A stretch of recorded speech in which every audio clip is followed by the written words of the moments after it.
Imagine standing at the altar in your mother's wedding dress, surrounded by flowers and crystal chandeliers and 300 guests who all came to watch you become someone's wife. And in that exact moment, realizing that every single person in that room knows something you don't.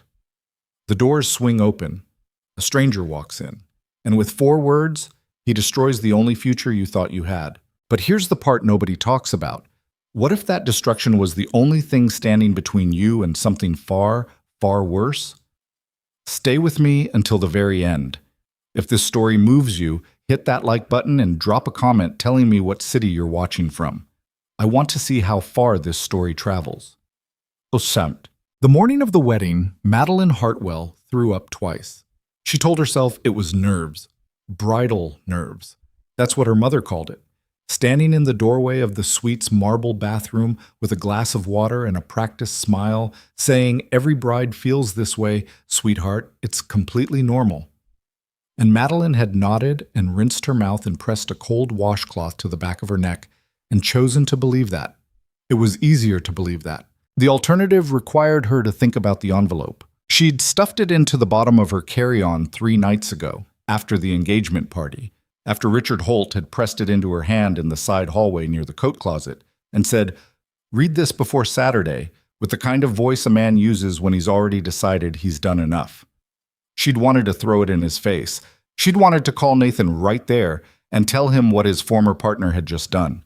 She'd wanted to do a lot of things. Instead, she'd gone home, locked herself in the bathroom, sat on the cold tile floor, and read every page. And then she'd driven around the city for 4 hours because she could not figure out where else to go.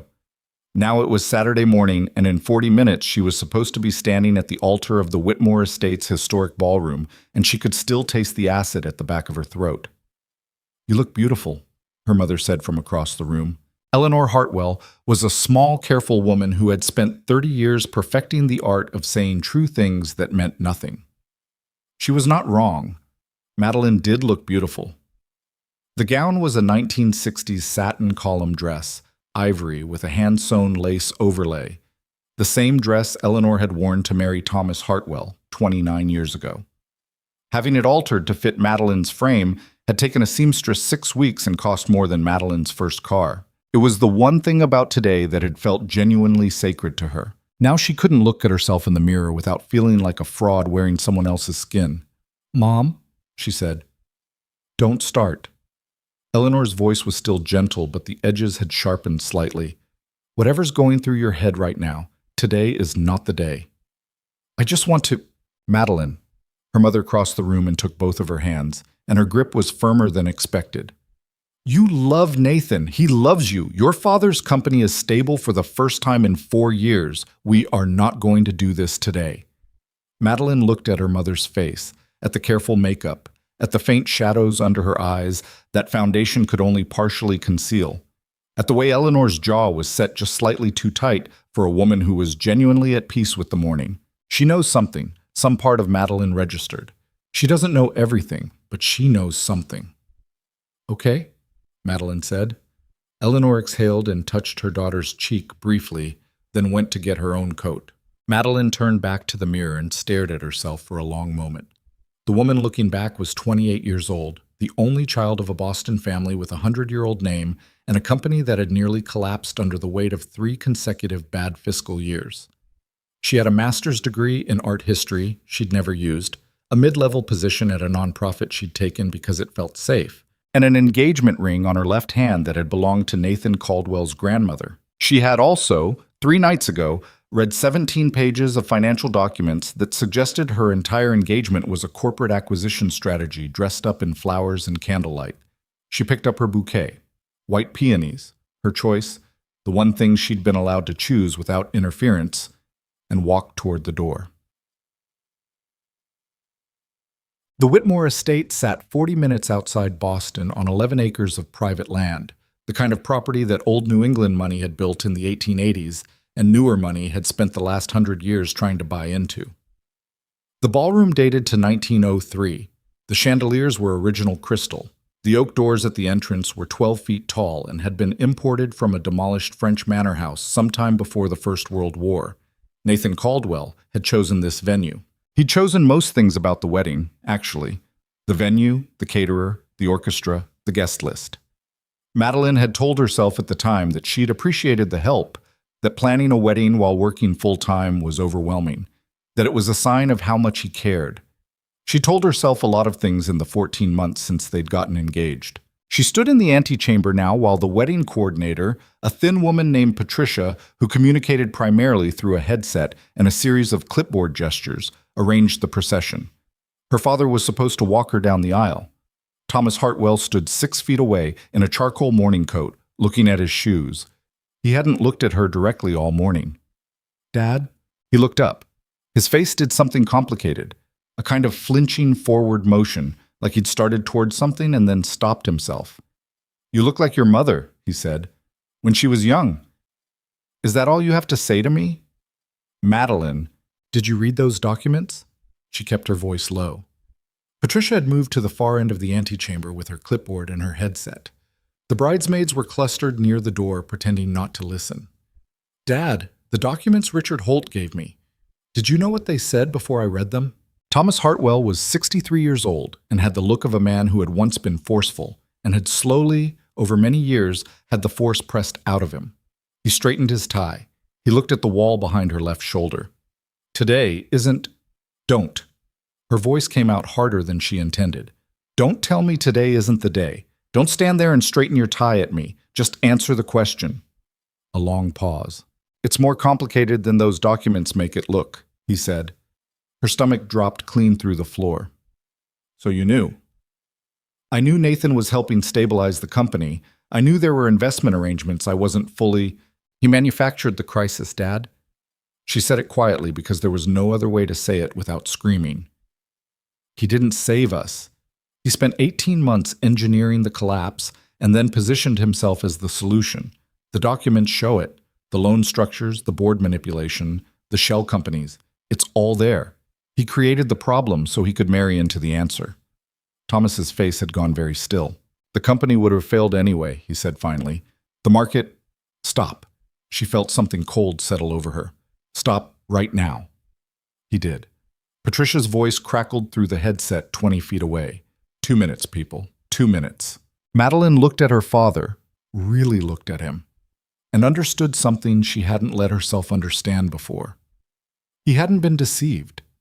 He'd been offered a deal, and he'd taken it, and he'd spent the last 14 months not looking at her directly because some part of him understood exactly what that deal had cost. "Okay," she said again. It seemed to be the only word she had left. Thomas offered his arm. She took it. The oak doors began to swing open. The orchestra was playing something classical and sweeping that she couldn't name. 300 guests rose from their seats as the doors opened, and the visual impact of the ballroom hit her the way it always did. The scale of it, the chandelier light fracturing across every surface, the long aisle of white roses stretching toward the altar where Nathan stood. Nathan Caldwell was 41 years old, 12 years older than her, with the kind of face that photographed well from every angle, and a handshake that men always remarked on afterward. He was wearing a charcoal suit, not a morning coat, he'd explained, because he found morning coats performatively old-fashioned, and his expression as she came through the doors was the expression he always wore in public. Composed, warm, certain. He had always seemed very certain of things. She walked. The peonies in her hands were real. She focused on that. The weight of the flowers, the slight softness of the petals against her fingertips, the faint, clean scent of them. She concentrated on those sensory points because if she stopped concentrating on them, she was going to have to think about the note. The handwritten note. She hadn't told anyone about the note. It had been tucked inside the envelope along with the financial documents, written on plain white paper in a handwriting she didn't recognize. Compact, precise, the letters pressed hard into the page. Most of the note had been dense with names and corporate entities and account numbers that still made her eyes blur when she tried to parse them. But there had been one passage, near the bottom, that she'd read perhaps 40 times in the 3 days since. Subject maintains no actionable awareness of primary acquisition strategy. Emotional investment sufficient. Wedding date confirms transfer of family trust access. Post-ceremony filing window, 30 days. Subject. She had been referred to as subject. She was 20 feet from the altar. She could see Nathan's eyes now, that particular shade of pale gray-green that she'd once thought was the most distinctive thing about him. He was watching her walk toward him with an expression that she had spent 14 months interpreting as love, and could now, with the cold clarity of the last 72 hours, recognize as something else entirely. Satisfaction. He looked like a man watching a deal close. Her father's arm was rigid under her hand. She could feel the tension in him, the held-breath quality of his posture, and she understood with sudden absolute certainty that he was waiting to see what she would do. He had made his choice. He was waiting to see if she'd make a different one. 10 feet. The officiant, a judge Nathan had known professionally for 15 years, another choice Nathan had made, opened his book. 5 feet. Nathan extended his hand. Madeline stopped. She didn't plan it. Her feet simply stopped moving, and the forward momentum of the moment, the music, the guests, the flowers, the expectation that had been building for 14 months, all of it kept going without her for a single suspended second while she stood absolutely still on the white rose petals and breathed. In. Out. Nathan's hand was still extended. His expression had shifted. Not much, just a fraction, a micro-adjustment behind the eyes. Not hurt, not confused, calculating. That's when the doors opened. She heard it before she saw it, a sound that didn't belong to the ceremony, a percussive impact of heavy doors against their frames, the kind of sound that cuts through orchestral music and makes 300 people turn around simultaneously. The music stopped on a ragged note. Head swiveled. The man who walked through the doorway was tall. She registered that first. Tall and broad-shouldered and wearing a dark overcoat that was wet at the shoulders from outside rain, which meant he hadn't bothered with an umbrella or hadn't planned to be here long enough to need one. He moved without hurrying, which somehow made the whole room feel more still, not less. He had dark hair and the kind of face that had probably been called handsome when he was younger, and had since moved into something harder and more interesting. He stopped at the back of the room and looked straight down the aisle, not at the guests, not at Nathan, at her. Stop the wedding. His voice was not loud. It was simply clear, the way a struck bell is clear, carrying through the space without effort because it was calibrated to carry. 300 people heard it. Nobody moved. Madeline's hands had gone cold around the peonies. She knew him. She knew his face. She'd spent 4 hours studying it through a car window in a parking structure 3 nights ago, watching rain move down the glass while he sat on a concrete barrier 12 feet from her driver's side door and said nothing, just existed in the same space, just stayed. She'd never told him her name. She didn't know how he'd gotten here. She didn't know how he knew. Nathan's voice came from behind her, low and controlled and dangerous. Who the hell are you? The man in the dark overcoat reached into his breast pocket and removed a folded document. He held it up so the room could see it. Colton Hayes, he said, and I think the bride has some questions for the groom. What happened next would later be described in Boston society circles, in approximately 47 different versions, none of them accurate. The tabloid accounts that ran the following week would focus on the dramatic elements, the stopped ceremony, the shouting, the bride walking out, and miss the actual story entirely, which was not a story about a wedding at all. It was a story about a document. Colton Hayes walked down the aisle without asking permission and without looking at anyone except, briefly, Madeline herself. He set the folded papers on the altar railing, not in Nathan's hands, not in the officiant's, on the railing where anyone could pick them up. And then he stepped back 2 paces and crossed his arms and waited. Ma'am, he said, and his voice was quiet now, meant only for her. I think you need to see what's in there. Nathan moved forward fast. This is private property, and you have no right. I have every legal right. Colton didn't look at him. Those are copies of documents filed with the SEC, the Massachusetts Attorney General's office, and 3 federal courts in the last 48 hours. They're public record.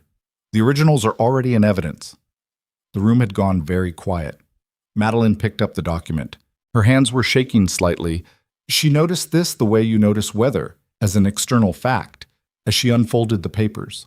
She'd already read much of what was in here, or versions of it. The Hartwell Group's altered loan records, the shell company structures, the manufactured credit downgrade from 18 months ago that had made Thomas Hartwell desperate enough to accept outside investment on terms he didn't fully read, But there was a section she hadn't seen before. It ran for 4 pages, dense with names and transaction records. And at the top it bore the heading, Operation Anchor, Principal Target Overview. The Hartwell family appeared as line items. The company's assets were categorized and appraised. The wedding date appeared, their wedding date, this date, today's date, next to the notation transfer trigger, family trust access, board control. And there, near the bottom of the first page, was the handwritten note she'd found in the envelope. Reproduced here in photocopy, slightly blurred but legible. Subject maintains no actionable awareness.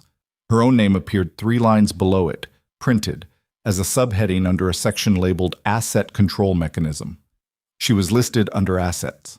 She became aware that she had stopped breathing at some point in the last 30 seconds. She made herself take a breath. The air tasted like flowers and candle wax, and something underneath both of those things that might have been fear. Madeline. Nathan's voice had changed. The composed warmth was still in it, but it was working harder now, performing more explicitly. These documents are being taken completely out of context. There's an explanation for everything in there, and I can give you that explanation, but not like this, not in front of witnesses, Colton said pleasantly. I wasn't talking to you. I know. I'm inserting myself anyway. He looked at Nathan for the first time, and whatever Nathan saw in his face made Nathan go slightly still. Mr. Caldwell, I've been building a file on you for 23 months. I know about the Meridian Group accounts. I know about the Tremont Holdings restructuring. I know about the 3 other companies you've run this strategy on before the Hartwells.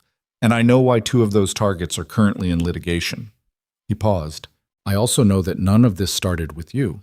The ballroom was absolutely silent now, 300 people holding their breath. Madeline looked up from the document.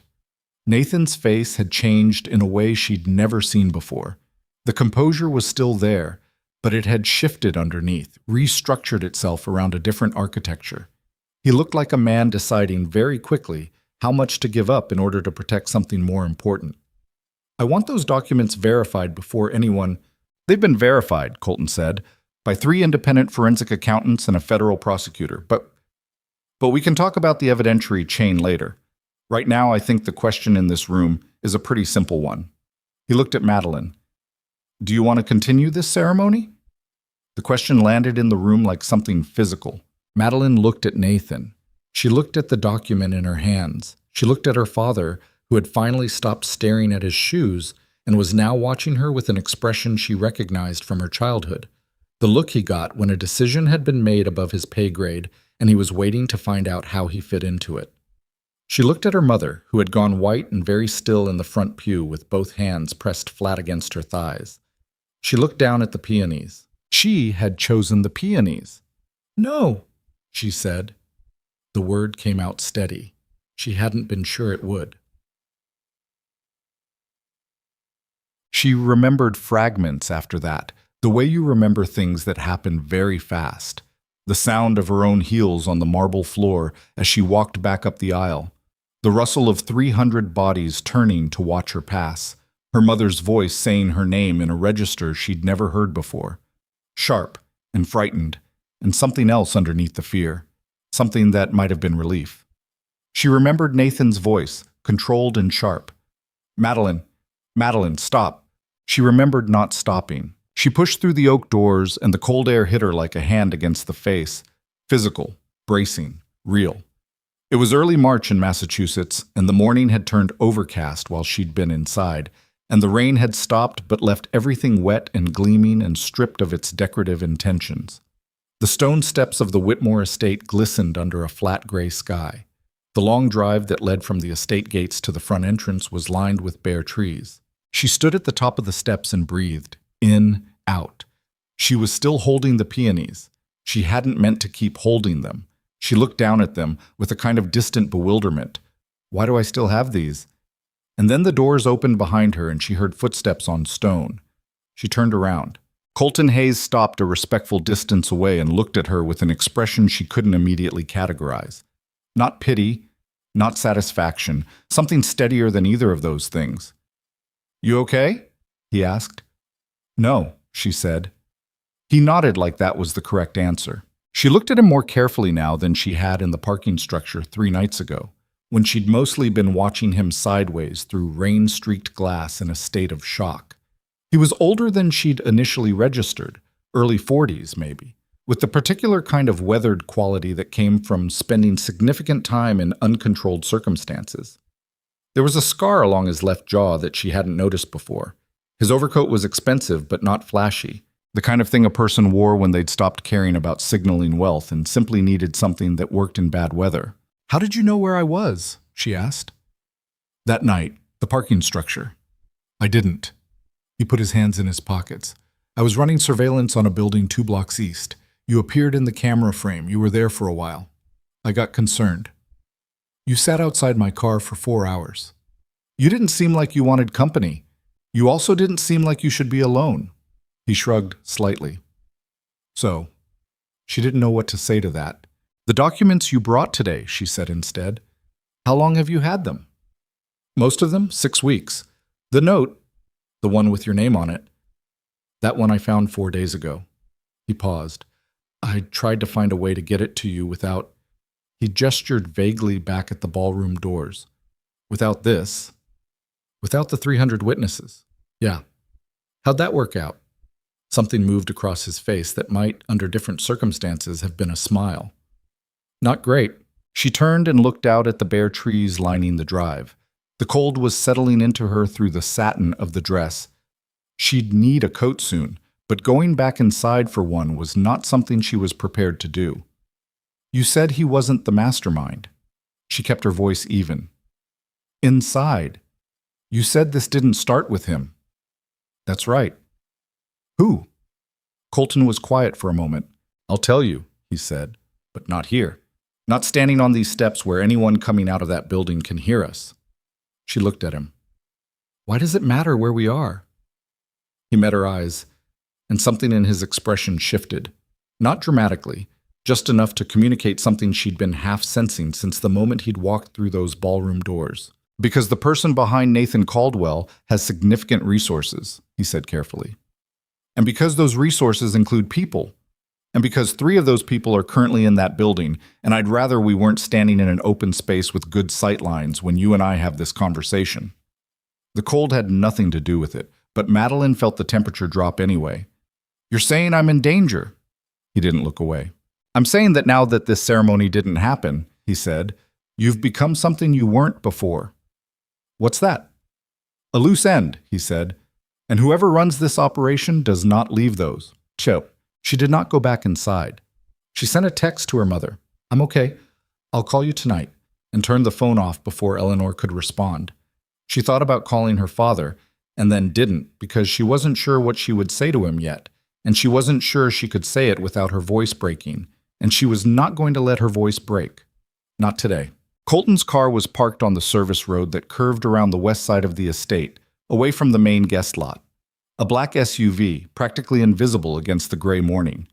He opened the passenger door without ceremony, and she got in, still in her mother's wedding dress, still holding the white peonies, because she had nowhere else to go and no other viable option, and because standing on those steps, she had made the first genuinely free choice of the last 14 months of her life, and that choice had led her here. The interior smelled like coffee and old paper and something faintly metallic she chose not to examine too carefully. There was a leather satchel on the back seat, maps on the dashboard, the paper kind, a phone mount but no phone in it. She set the peonies on the floor between her feet. Colton started the car and pulled slowly onto the service road without speaking. They cleared the estate gates.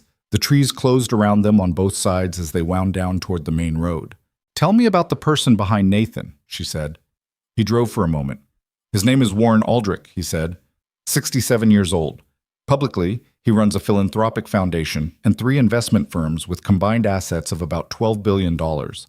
Privately, he's been operating a network of corporate acquisition schemes for approximately 25 years, using intermediaries like Nathan Caldwell to acquire family-owned companies through manufactured financial crises. The Hartwells weren't the first. Not even close. I've documented 11 companies across the last 15 years. The Hartwell situation is notable because it's the most recent and because the primary mechanism shifted. Previous operations acquired companies through distress purchases. This one added a marriage component. He paused. That's new. That's escalation. Why add the marriage? Because the Hartwell Family Trust is structured differently than a standard corporate holding. Your grandfather set it up in 1962 with provisions that give family members voting control over certain assets that cannot be transferred through standard corporate acquisition. To get full control of what Aldrich wanted, he glanced at her briefly. He needed a family member who was legally bound to Nathan. Madeline was quiet for a long moment. My grandfather's trust, she said. Yes. This entire thing, 14 months, everything Nathan did, everything Aldrich orchestrated through him, yes. She looked out the window at the bare trees passing at 40 miles per hour. She was aware of something happening in her chest, a slow, methodical sensation like a structure she'd built very carefully over a very long time beginning to come apart at the joins. It didn't feel like heartbreak exactly. It felt more like the specific grief of realizing you'd been building something in the wrong direction. The note, she said, the one that called me subject. Who wrote that? Aldrich's operations director, a man named Pryor. That's all I have on him. No first name confirmed. He manages the detailed planning for each acquisition. And he's one of the 3 people in that ballroom. Colton looked at her again. You caught that, he said. It wasn't quite a question. I'm not stupid. I know that. He said it simply, without inflation. No, Pryor I don't think is in there. The 3 people I'm concerned about are Aldrich's security team. They've been present at every major event Nathan attended for the last 8 months, which means Aldrich knew about this wedding, which means he was monitoring its outcome. And now the outcome is that it didn't happen. And now he knows that, Colton said. She processed this. So what happens next? He was quiet for 3-4 seconds. Outside, they'd cleared the wooded estate road and were merging onto the highway, and the gray Massachusetts morning opened up around them. Overcast sky, wet asphalt, the distant silhouette of the city against the horizon. That depends, he said finally, on what you want to do. She turned to look at him. His profile in the flat morning light, the scar along his jaw, the quality of stillness he carried that she'd noticed in the parking structure and still couldn't entirely account for. What are my options? She asked. You could walk away, let the federal case proceed without you. I have enough evidence for that even without your cooperation. You'd be a witness at some point, but not a central one. You go back to your life. Back to my life, she repeated. Or you help me finish it. He said it without inflection, the way you state a fact. Your father's company archives, so there are records there that I know exist but haven't been able to access without someone from the family. Aldrich's people will move to destroy evidence now that this has gone sideways. We have a window, maybe 48 hours, probably less. You want me to help you get evidence out of my father's company. I want to ask you if you're willing to. There's a difference. She looked at the city growing closer through the windshield. She thought about the note. Subject maintains no actionable awareness. She thought about the word subject and what it meant to be categorized that way. To have your awareness be a resource that someone else managed. She thought about 14 months of carefully orchestrated dinners and conversations and romantic gestures that had been, in their entirety, a mechanism. She thought about her mother's face at the altar, that flash of something that might have been relief. And she thought about her father's voice saying it's more complicated than those documents make it look. And she thought about a man sitting outside her car for 4 hours in a parking structure because she'd appeared in a surveillance camera frame and he'd decided she shouldn't be alone. None of these thoughts resolved into anything simple, but one thing was clear. She was done being a subject. 48 hours, she said, maybe less. She looked at him. Then we should probably stop talking about it, she said, and start. Colton's expression did the thing that might, under different circumstances, have been a smile. He accelerated onto the highway, and the city pulled toward them through the gray morning air, and behind them, somewhere behind them in the ballroom of the Whitmore estate, a carefully constructed lie was still collapsing. Witnesses were still turning to each other in shock, and a man named Warren Aldrich was receiving a phone call that told him his plan had failed. What that phone call did not tell him, what he would not know until it was too late, was that the subject had stopped being a subject, and that changed everything. The highway moved under them in silence for the first 10 minutes. Madeline sat with her hands in her lap and watched the city grow incrementally larger through the windshield and tried to organize her thoughts into something usable. This was harder than it should have been. Her brain kept snagging on sensory details, the cold still in her fingers from the estate steps, the rustle of the dress every time she shifted her weight, the smell of coffee in the car that she desperately wanted but hadn't asked for because asking felt like acknowledging that she was going to be here long enough to drink it. Colton drove without talking, both hands on the wheel, eyes forward, the particular silence of someone who was thinking rather than simply waiting. She broke it first. You said Warren Aldrich has been running this for 25 years. Approximately. And in 25 years, nobody has prosecuted him. Correct. Because. He exhaled through his nose. Because he's careful. Because his name never appears directly on anything. Because his intermediaries, the Nathans, carry all the visible exposure. And when situations get difficult, those intermediaries become available for prosecution, and Aldrich is already 3 layers removed. He changed lanes. He's also spent 25 years building relationships with people who matter. Regulators, attorneys, people who sit on federal oversight committees. He's not untouchable, but he's insulated. But you've been building a case anyway. For 23 months, yes? She let that sit for a second. Why? She asked. He didn't answer immediately, the kind of pause that meant the answer existed but required some decisions about how much of it to give. One of the 11 companies I mentioned, he said finally, a manufacturing firm in Providence, family-owned, 3rd generation. Aldrich's network ran the same play on them, manufactured the financial crisis, moved in with a solution, acquired control. He paused. The owner's daughter found out what had happened 3 weeks after the acquisition closed. She was 24. She went to the SEC, the AG's office, 3 different federal agencies. Another pause, shorter. Nobody did anything. Case went nowhere. She spent 2 years trying and eventually... He stopped. What happened to her? She's fine, he said. She's alive. But she's not. She lost a significant amount of herself in those 2 years. And when the case died, she had no recourse and no resources and nobody who had helped her recover any of what her family lost. Madeline looked at his profile. You knew her. He didn't confirm or deny this immediately. I know the family, he said. That was all. She turned back to the window. Providence, a manufacturing firm. A 24-year-old woman who'd spent 2 years fighting and gotten nothing. So this is personal, she said. Most things worth doing are, he said. They stopped at a gas station on the edge of the city. Not for gas, it turned out, but because Colton pulled around to the back, parked between a dumpster and a concrete wall, and spent 90 seconds studying both mirrors before he seemed satisfied that nobody had followed them off the highway. He did this methodically and without drama, the way a person checks a habit they've had long enough that it requires no conscious effort. You do this a lot, Madeline said. The mirror thing, when the situation calls for it. Does the situation call for it right now? We just left an event that 3 of Aldrich's security personnel attended. He shut the engine off.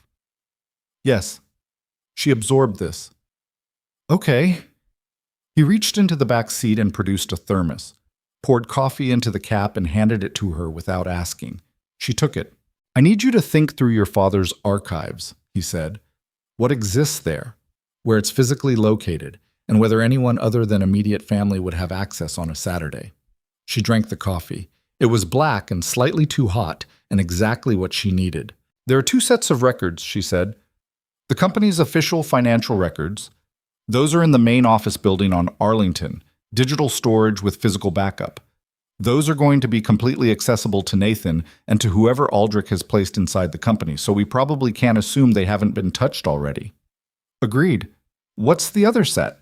My grandfather's original records, pre-digital. Physical documents. Ledgers, the original trust instruments. They're kept in the archive room in the basement of my parents' house in Brookline. She wrapped both hands around the thermos cap.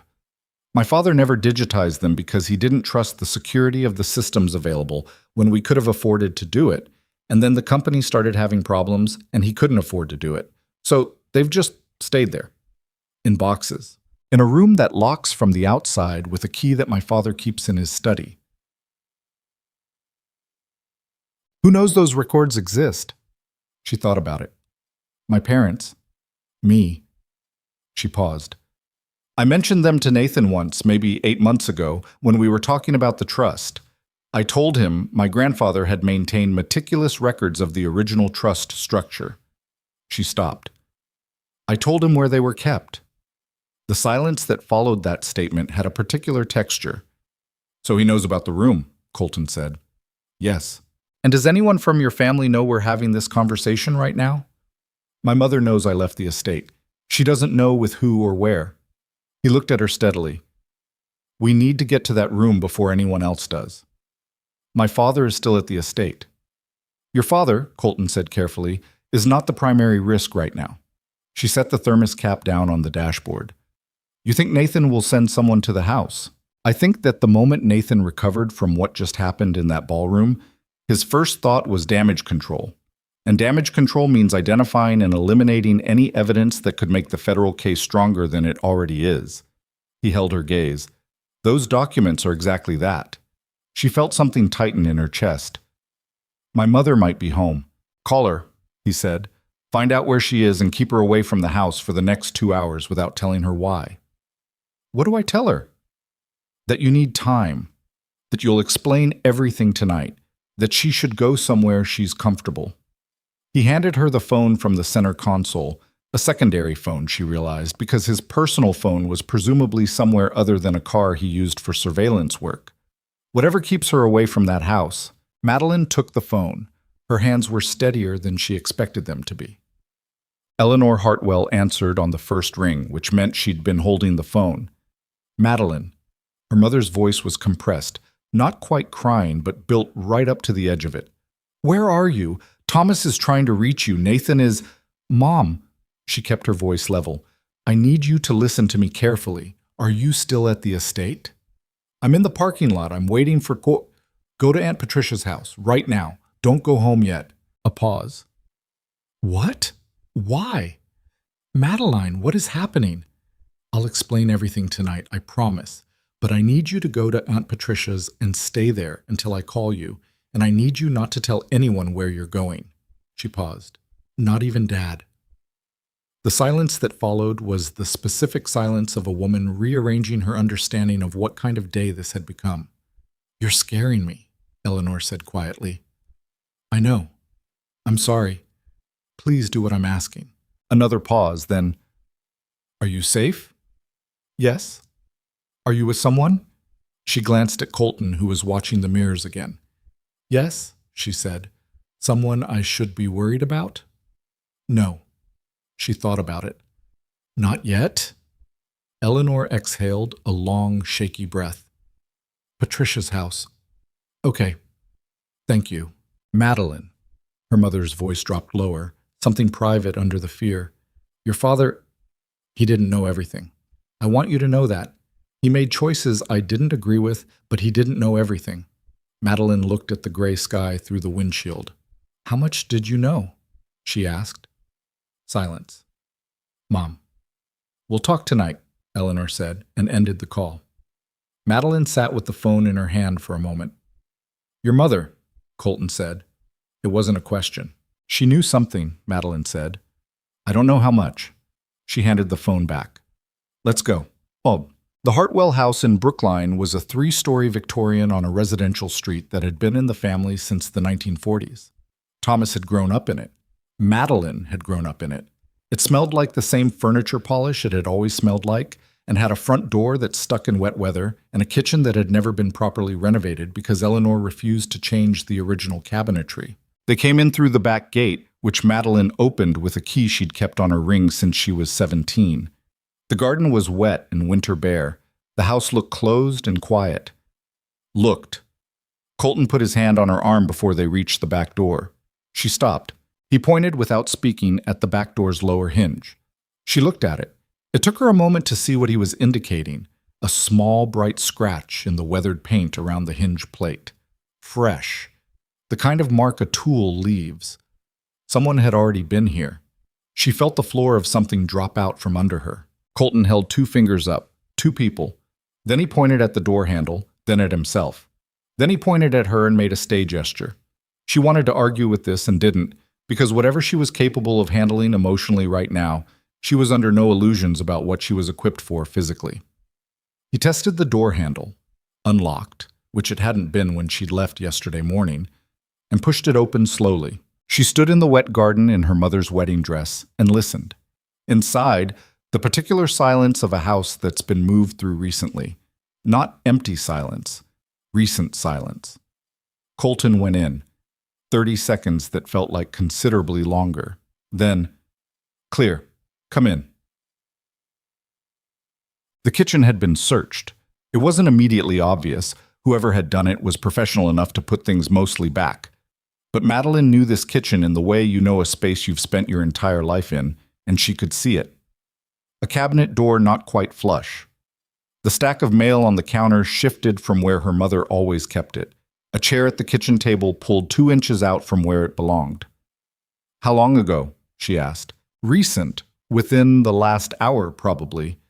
He was moving through the kitchen toward the hallway. They may not have found the archive room yet if they didn't know exactly where to look. It's in the basement. There's a door at the bottom of the stairs that looks like a storage closet. The archive room is behind a false wall inside it. She was already moving toward the basement stairs. "My grandfather had it built in the 60s. He was paranoid about industrial espionage." Smart man. The basement stairs were narrow and smelled like old stone and wood. Madeline went down them faster than was probably wise, gathering the hem of the wedding dress in one fist, and at the bottom she crossed the main basement space. Furnace, water heater, storage shelves exactly as she remembered them since childhood, and reached the door that looked like a closet. The padlock was intact. She exhaled. "Key?" Colton said from behind her. "Upstairs. My father's study." He was already going back up. She waited in the dimness of the basement and listened to the house above her and tried to slow her breathing down from whatever it was currently doing. The cold in the basement was damp and specific. She could hear, distantly, what might have been a car on the street outside. She counted her breaths. 3, 4. Footsteps on the stairs. Colton came back down with a small brass key in his hand and passed it to her. She unlocked the padlock and opened the closet door, and reached inside for the specific panel on the left wall. Third from the bottom, you pressed it at the right corner. And the false wall swung in on its pivot, and there, in the shallow room beyond, were 17 cardboard boxes, each one labeled in her grandfather's handwriting. Estate records, trust instruments, company ledgers going back to 1947. The smell of old paper and time. "Okay," she breathed. "The trust instruments," Colton said from behind her. "Original documents establishing the family trust. That's what we need first." She moved to the boxes. Her grandfather's labeling system was meticulous and consistent, and she'd helped him reorganize these boxes when she was 12 years old, so she knew it almost by heart. She found the box labeled Trust, Original, 1962, and pulled it out. They were still there. The original trust documents, the 1962 establishment records, the amendment filings from 1978 and 1991. She lifted the top document and scanned it quickly, and then she found the amendment from 1991. She'd known it existed. Her father had mentioned it vaguely, years ago, but she'd never read it in full. She read it now. Her hands went very still. Colton. He was already reading over her shoulder. The 1991 amendment added a provision that her grandfather had apparently inserted without telling anyone in detail, certainly not her father, or not in terms that Thomas had clearly understood.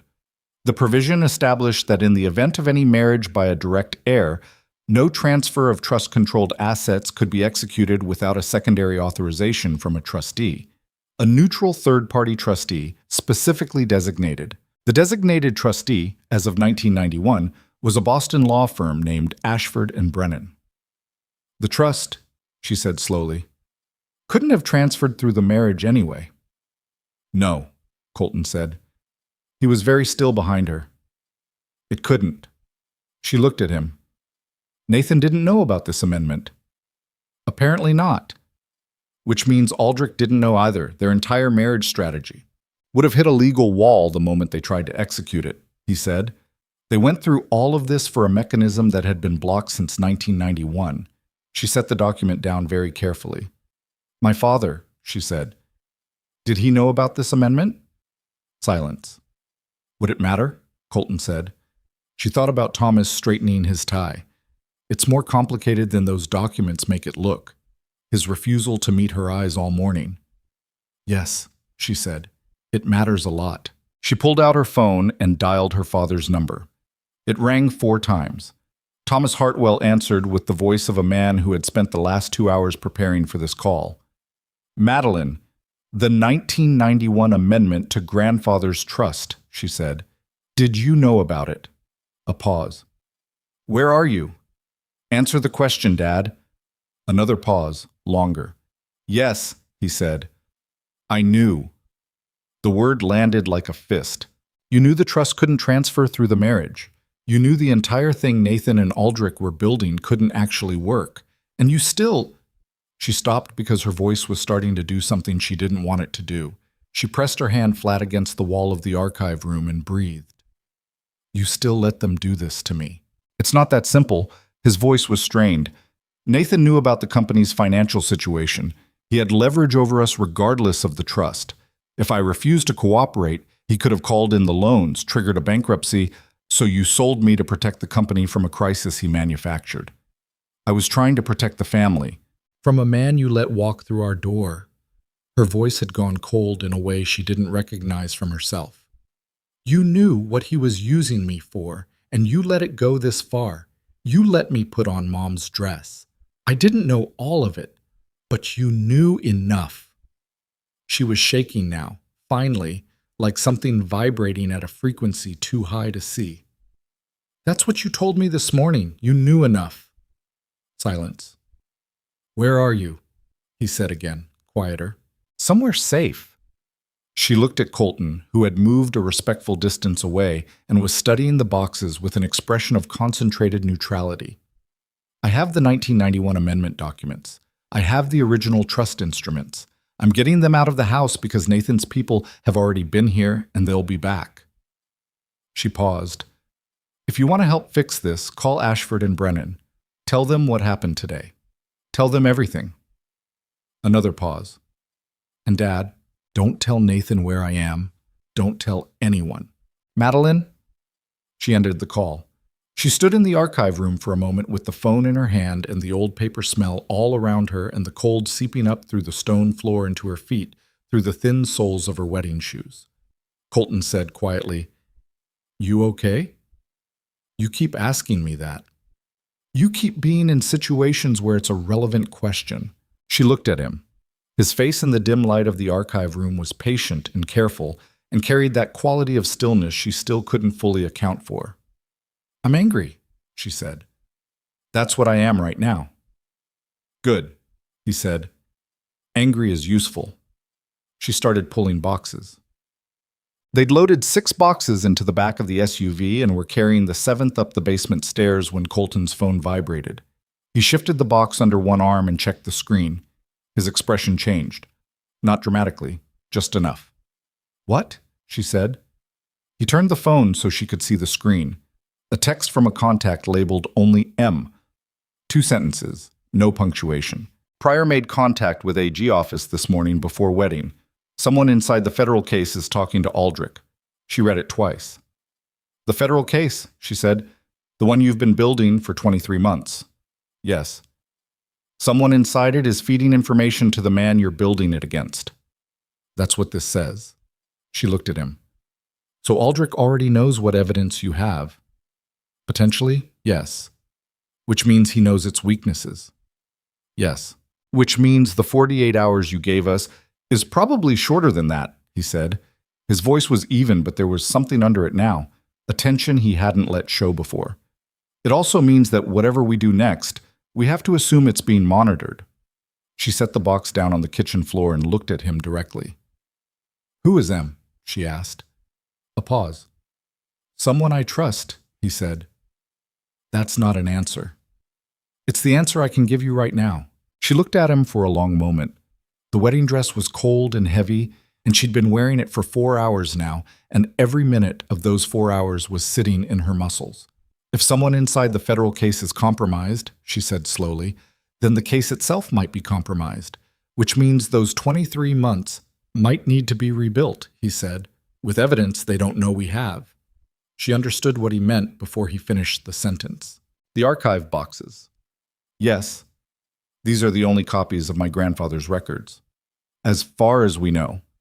And Aldrich's people have already been here once this morning. If they come back, we won't be here, he said. We need to move. She picked up the box. Where are we going? He looked at her with something that might have been reluctance, the specific reluctance of someone about to give information they'd rather hold back for strategic reasons but can't, because the situation has moved past the point where holding back serves anything. There's a woman in Cambridge, he said. Her name is Lena Marsh. She's a forensic accountant, the best I've worked with, and I've worked with several. She's been helping me build the case from the beginning. She has a secure space, and she's been expecting this situation since yesterday, when I found Pryor's note with your name on it. She knows about me. She knows there was a wedding today, and that I was going to try to stop it. He picked up the last box. She doesn't know if I succeeded. They carried the boxes out to the SUV in 2 trips. The garden was still wet. The street was quiet. Colton checked the mirrors twice before he started the engine. Colton, she said. He looked over. If someone inside the federal case is feeding information to Aldrich. She held his gaze. Is Lena Marsh someone that person might know about? The pause that followed was not long, but it was not short either.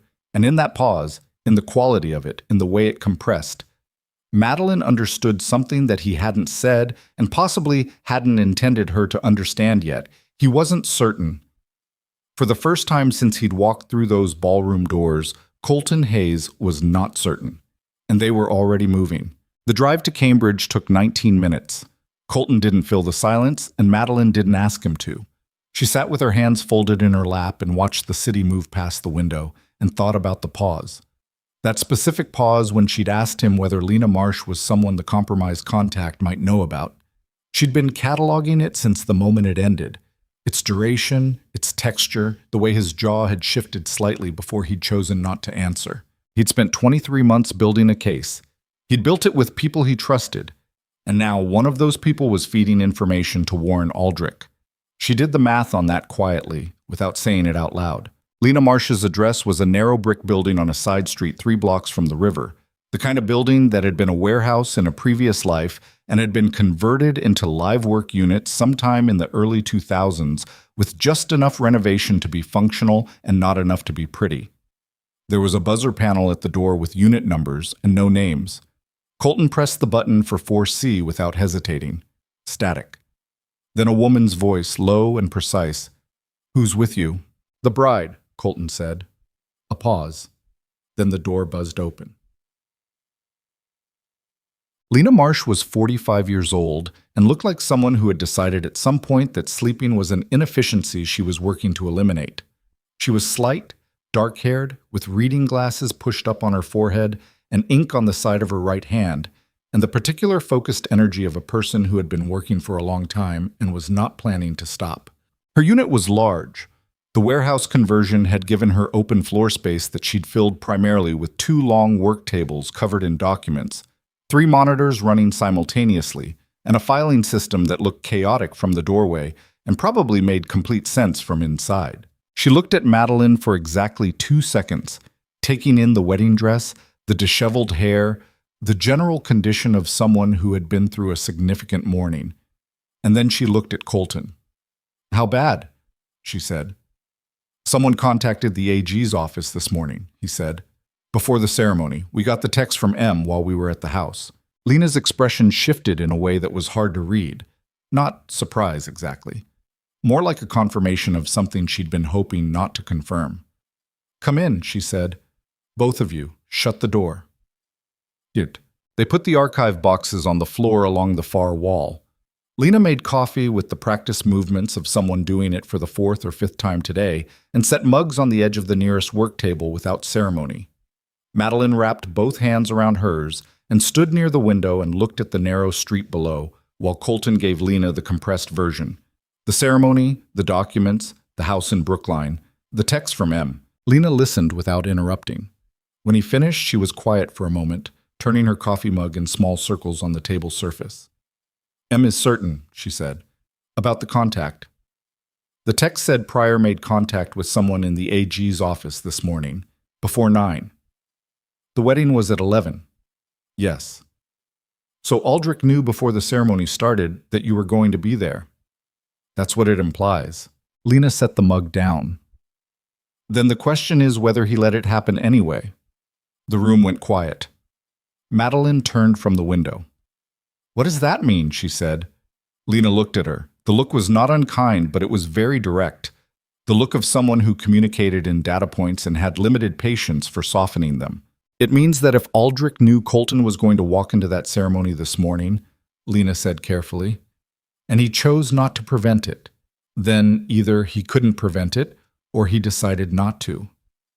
Why would he decide not to? Lena glanced at Colton. He was looking at the table. Something about that, the angle of his head, the quality of his stillness, made the skin on the back of Madeline's neck tighten. Colton, she said. He looked up. What aren't you telling me? He was quiet for 3 seconds.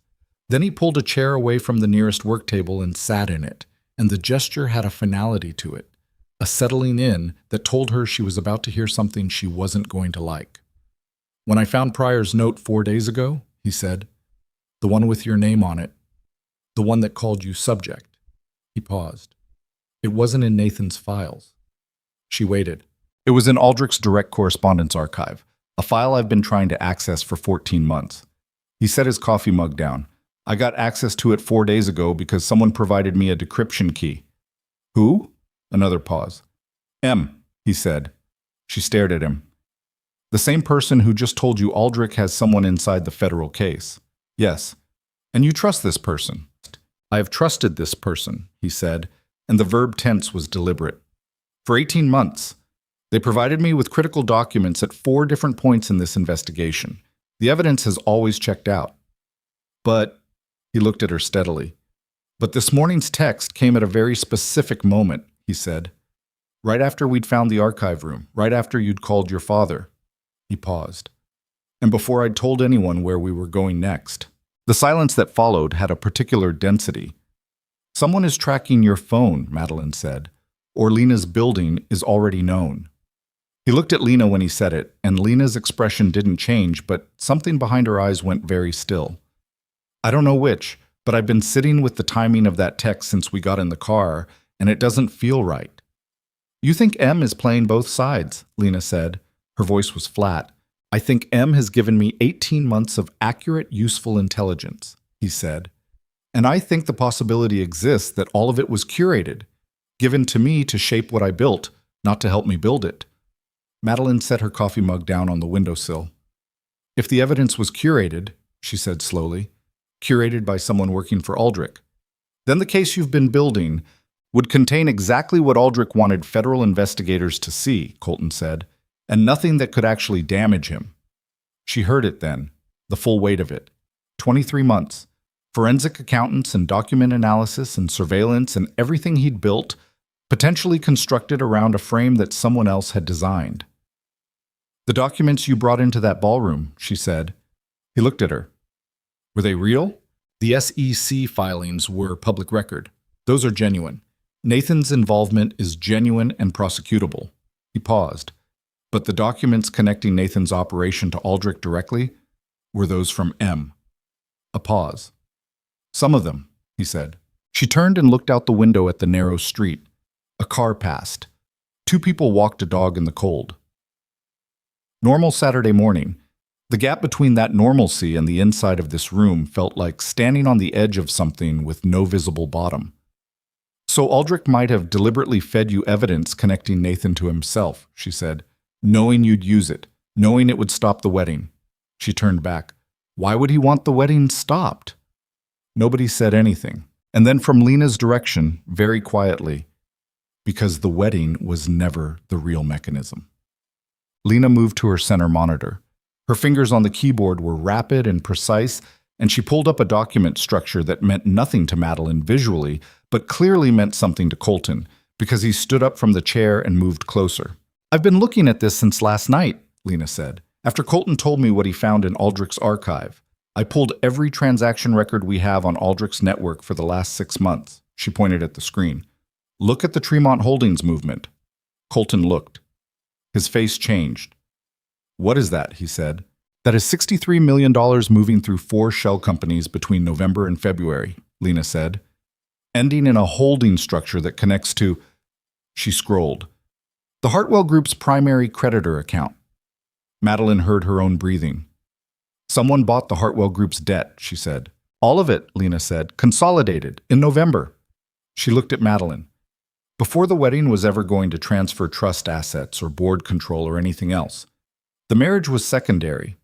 The real acquisition happened 4 months ago. She paused.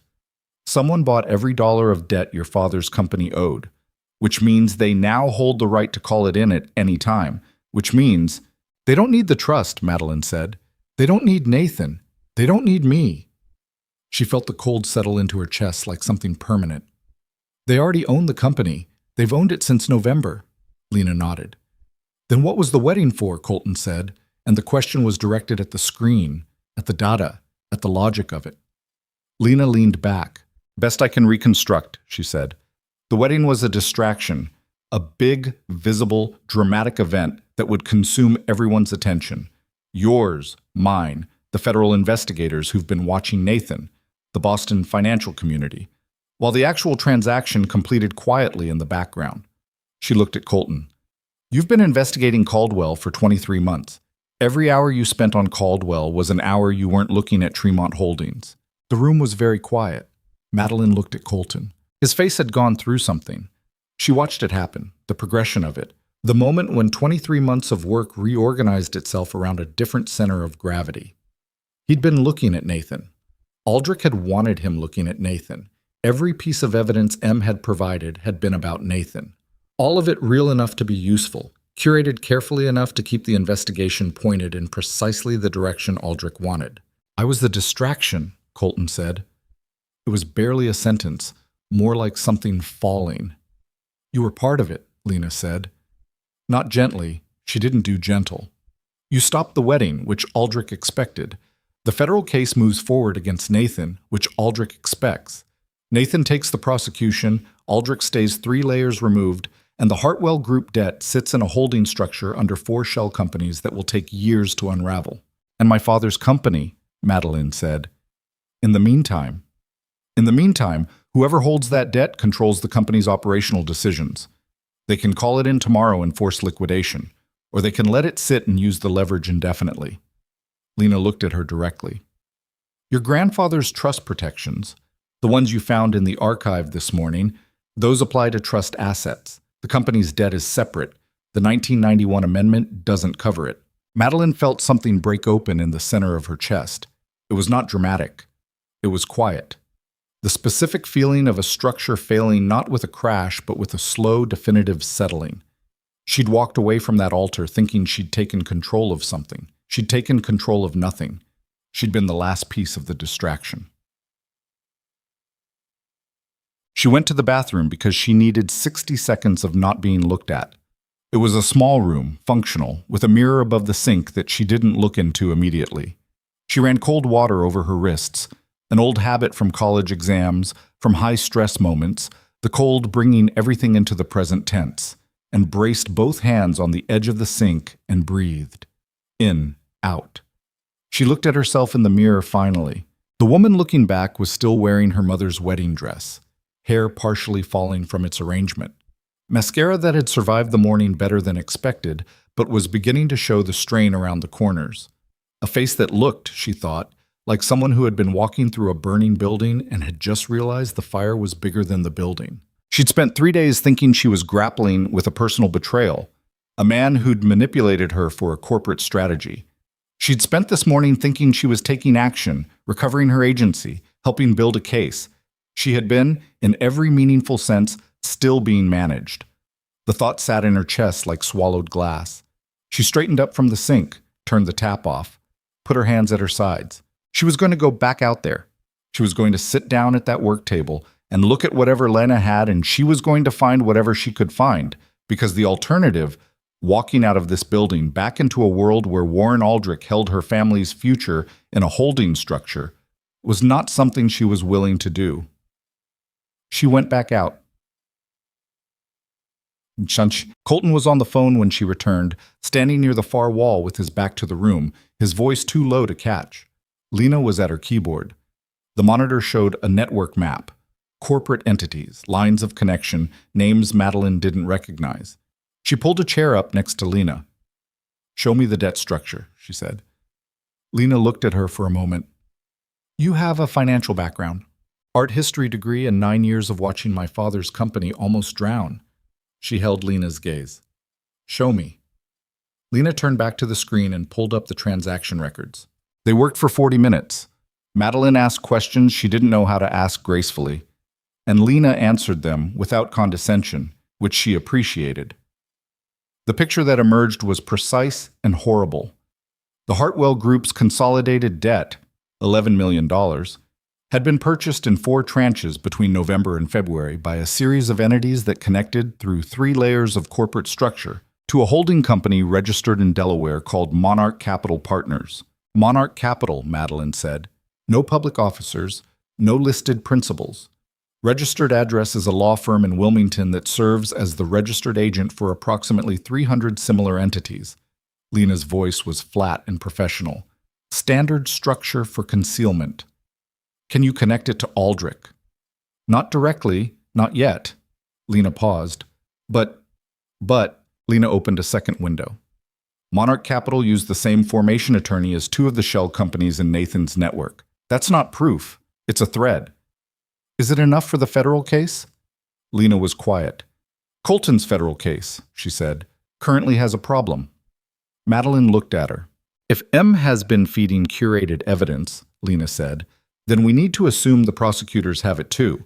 Whatever M gave Colton, M potentially gave the investigation, which means the investigation's case against Aldrich, not Nathan Aldrich, may be built on evidence that was designed to go nowhere. Can we rebuild it? With what's in those boxes? Lena glanced at the archive boxes along the wall. Potentially. Your grandfather's records predate Aldrich's involvement. If the original trust instruments and company ledgers show the Hartwell Group's clean financial history, they establish a baseline that makes the manufactured crisis demonstrably artificial. That's useful. She paused. But the debt purchase is the core problem.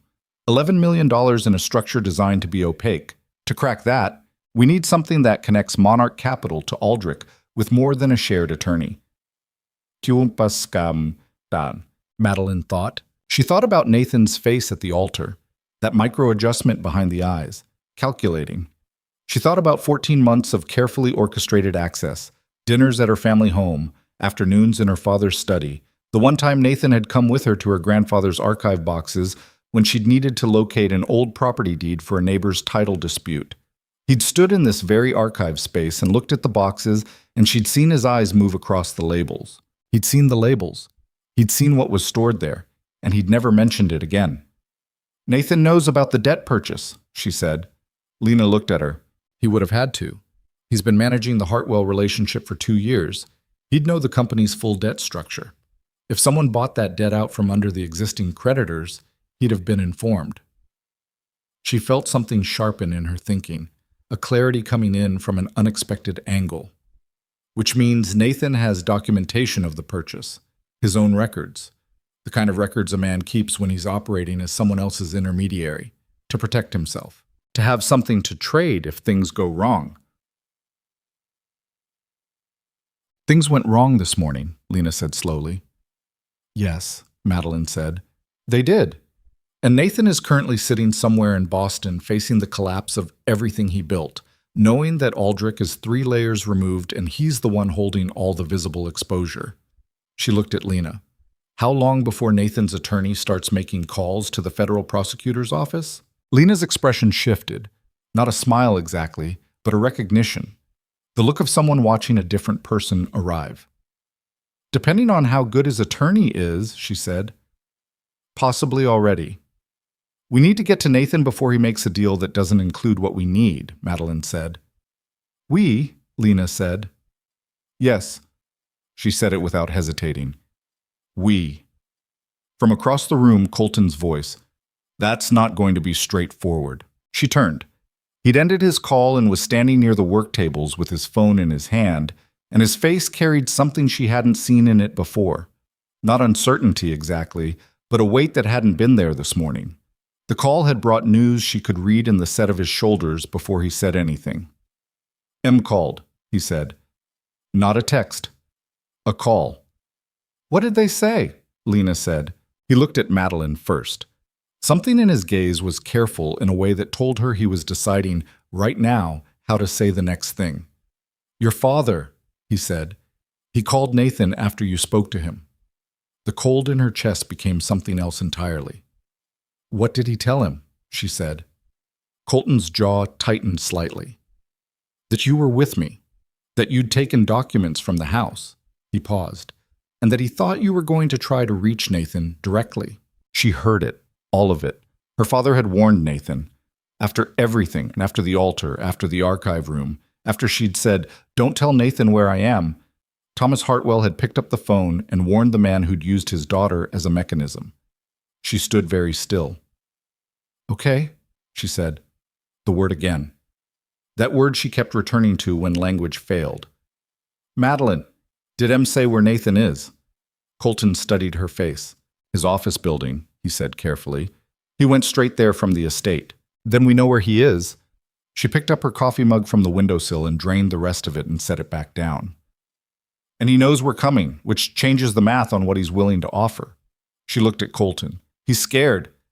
Your documents this morning scared him. My father's call told him I'm not walking away.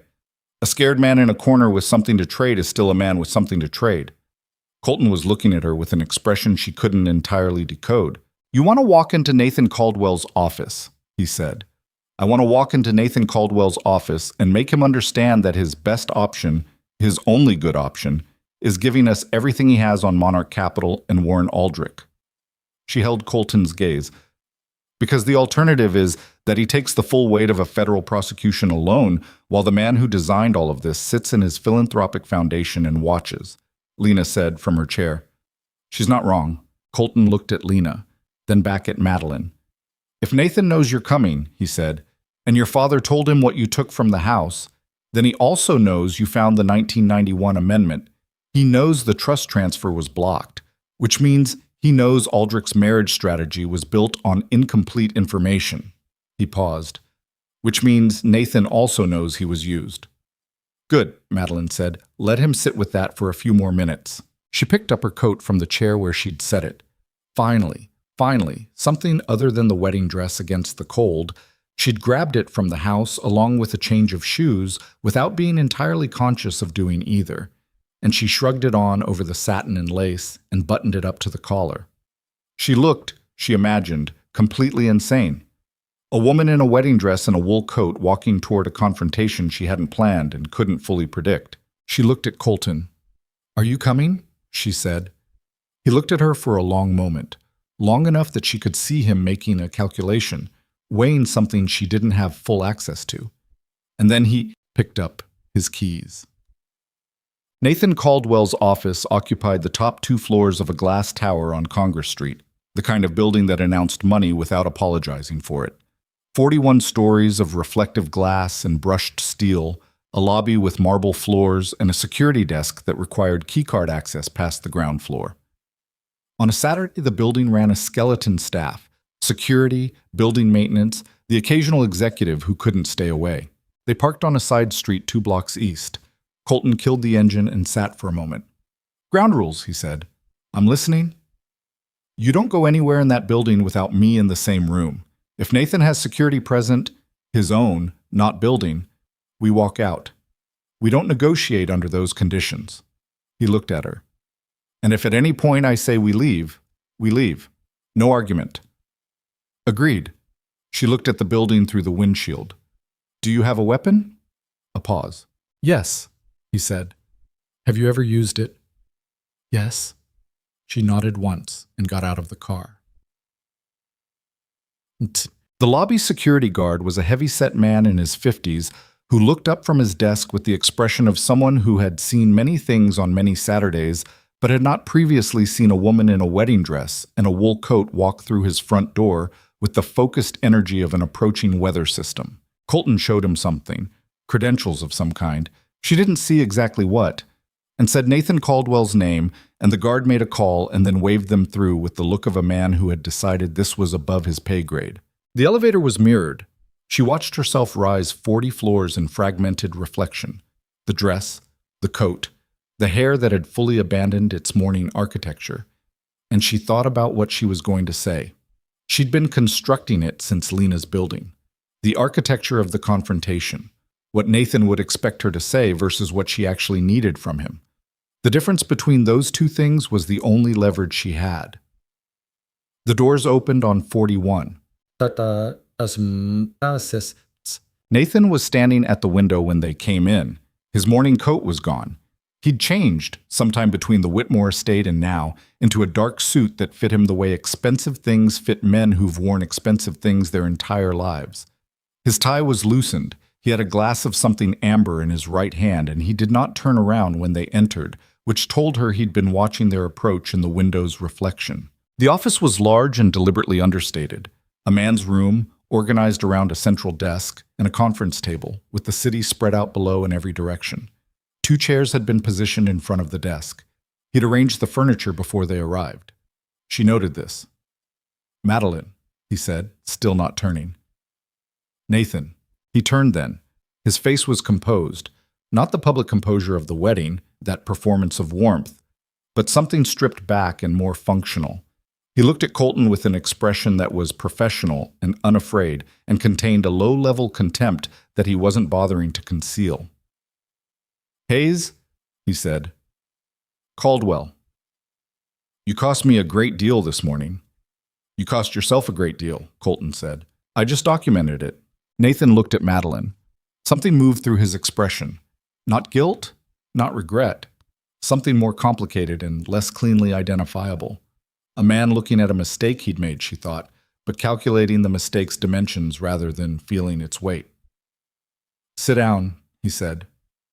"I'll stand," she said. He sat, placed the glass on the desk with a precise click. "What do you want?" he said. "Monarch Capital Partners," she said. His face didn't change, but his hand on the desk moved, just slightly, just his index finger, one small unconscious press against the desktop surface. She caught it. He knew the name. "I don't know what—" "Nathan."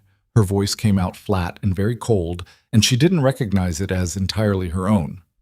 "Stop. You know exactly what it is. You know they bought the Hartwell Group's debt in November. You know because someone told you, because you've been managing this account for 2 years, and nobody purchases $11 million of your client's consolidated debt without you knowing." She held his gaze. "I'm not here to have a conversation where you perform ignorance. I'm here because you have documentation of that purchase, and I need it, and you need something that I have access to, and we have approximately 40 minutes before this situation becomes unnavigable for both of us." Nathan looked at her for a long moment. Then he looked at Colton. "Your federal case," he said. "What's its current status?" "Moving forward," Colton said. "With what evidence?" "Enough." "Enough to reach Aldrich," Nathan said. "Or just enough to reach me?" Colton said nothing. Nathan's expression shifted, a slight recalibration, something that might almost have been satisfaction if it weren't also fear wearing a different coat. "You're here because you know the case doesn't reach him," Nathan said. "Whatever you've built in 23 months, and I know exactly how long you've been building it, I know about your investigation, I've known for 8 months, it stops at me." Aldrich made sure of that. He picked up the glass again, drank, set it down. He always makes sure of that. "Not this time," Madeline said. "Why not this time?" "Because this time you know something you didn't know before today." She took a step toward the desk. "You didn't know about the 1991 amendment to my grandfather's trust. You didn't know the marriage strategy was built on a flaw, that the trust transfer couldn't execute the way Aldrich planned it, which means you spent 2 years running a play that was never going to produce what you told him it would produce." She watched his face. "How do you think Warren Aldrich responds when he finds out his primary intermediary failed to conduct adequate due diligence on the central legal mechanism of the operation?" Nathan was very still. He didn't know, Nathan said. It wasn't a question. Not until today. Not until we found the amendment.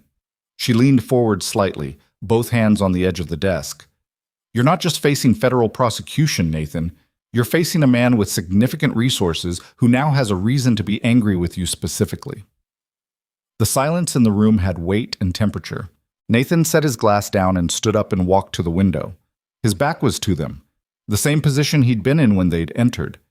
And she watched the tension in his shoulders, the way his hands went into his pockets, and she could see the fists they made through the fabric of the suit. "What do you want?" he said again. To the window this time. To the city. "Monarch Capital's paper trail," she said. "Everything you have that connects that holding structure to Aldrich. Formation documents, transaction authorizations, communications, anything with Aldrich's name on it, or anything that can be tied to him through the chain. And in exchange, your cooperation goes to the federal prosecutor before Aldrich's people have time to construct your replacement narrative. You get ahead of it."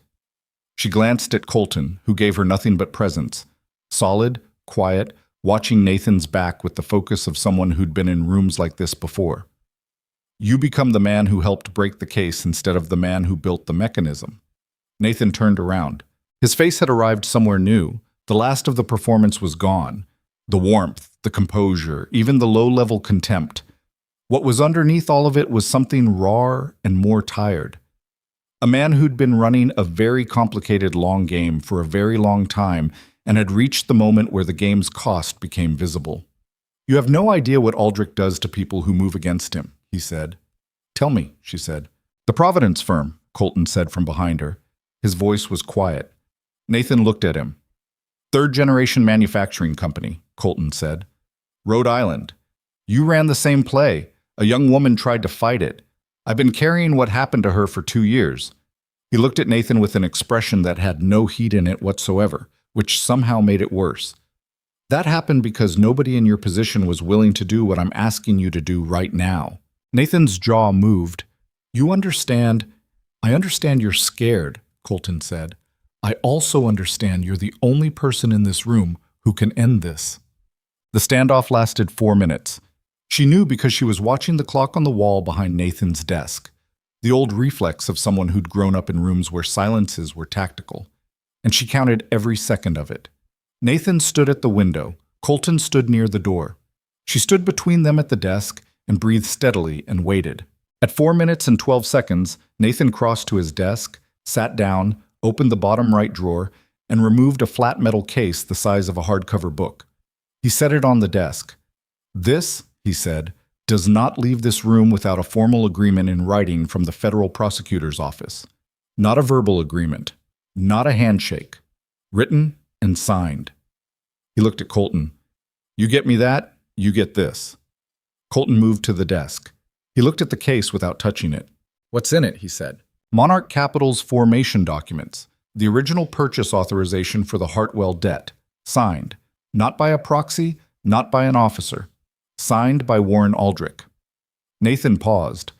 "And 3 years of internal communications between Aldrich's operations team and my office, including Pryor's correspondence, including 2 instances where Aldrich gave explicit instruction to execute actions that constitute federal securities fraud and wire fraud." He held Colton's gaze. "Everything you need. Everything you haven't been able to get because M was making sure you couldn't." The name landed in the room like something thrown.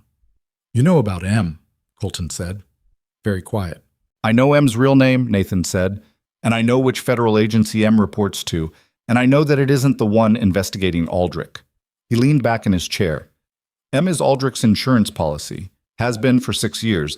Every major investigation that's gotten close, M has shepherded, shaped the evidence, redirected the case, protected the core." He looked at Madeline. "Your investigator here is good. M is why good wasn't enough." Colton's expression had not changed, but she could feel something happen in the room, a shift in pressure, almost physical, like the moment before a storm when the air changes character. "The name," Colton said. "Written agreement from the prosecutor," Nathan said. "Then the name." Colton pulled out his phone. The next 22 minutes were the most concentrated negotiation Madeline had ever witnessed. Colton reached the federal prosecutor's office through a direct line that bypassed the main intake. He had a number she suspected was not supposed to exist. And the conversation that followed was stripped of everything non-essential: dates, charges, evidence categories, the specific protection Nathan was requesting, and its legally binding parameters. The prosecutor asked 3 questions. Colton answered them. Nathan spoke for 90 seconds into the phone and said his name and a case number and nothing else. She stood near the window during this and looked at the city below and felt her pulse in her throat. 41 floors down, Boston moved through a Saturday morning in complete ignorance of what was happening above it. People walked dogs. Traffic signaled and moved. The river caught the flat winter light and threw it back at the sky without comment. Colton ended the call. He looked at Nathan. Agreements being drafted. You'll have it within the hour. Digital signature accepted given circumstances. He paused. The case. Nathan unlocked the metal case with a key from his watch chain. She noticed it then, the key he'd been wearing every day presumably, carrying it on his person, and opened it. Inside, dense with paper, organized with a precision that told her he'd been maintaining this for a long time. Not built in a panic, built deliberately, over years. A man who'd known this day was coming and had prepared for it. He removed the top document, passed it to Colton. Aldrich's signature, Nathan said. Monarch Capital Formation, December 2019. Colton looked at it. His face gave nothing. His name, he said. Daniel Reeves, Nathan said. Special Agent, Counterintelligence Division. He's been Aldrich's contact inside the federal structure for 6 years. Aldrich has something on him. I don't know what. I don't have documentation of that specific relationship, but I know it exists. He folded his hands on the desk. Reeves has been the reason every case died. He'll try to kill this one, too. Not if we move faster than he can, Colton said. Nathan looked at Madeline. Your father, he said. She held his gaze. What about him? He called me this morning, Nathan said. After you spoke to him. I want you to know... He stopped, started again. I want you to know I didn't ask him to cooperate. The arrangement we had, I told him at the beginning it was business. He understood that. He made choices. He paused. That's not an excuse. I'm telling you what happened. She looked at him for a long moment. The company's debt, she said. Monarch Capital holds it. If we expose the structure, what happens to the debt? The purchase gets voided if fraud in the acquisition can be proven, he said. Which it can, with what's in that case. He gestured at the open box. Your grandfather's company comes back clean. He paused. That's not why I'm doing this. But it's what happens. She nodded. Once. She turned to the window again and pressed her fingertips to the cold glass and felt the city's vibration travel up through her hand. 41 floors, the river, the flat winter light. Her father had called Nathan this morning.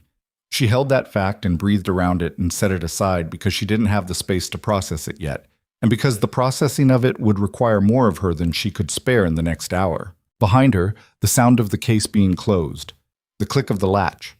Then, from Colton, very quietly, We need to go. She turned. His phone was in his hand. His face had changed.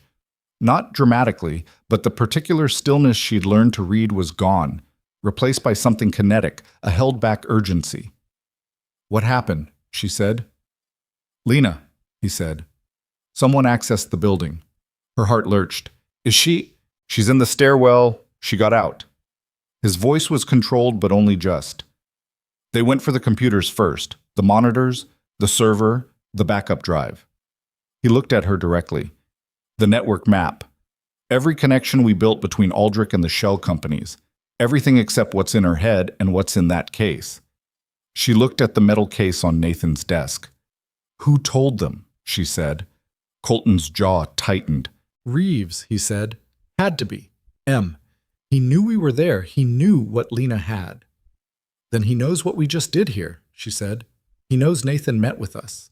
The 3 of them looked at each other across the desk. Nathan said, How long before... The elevator at the end of the hall dinged. All 3 of them heard it.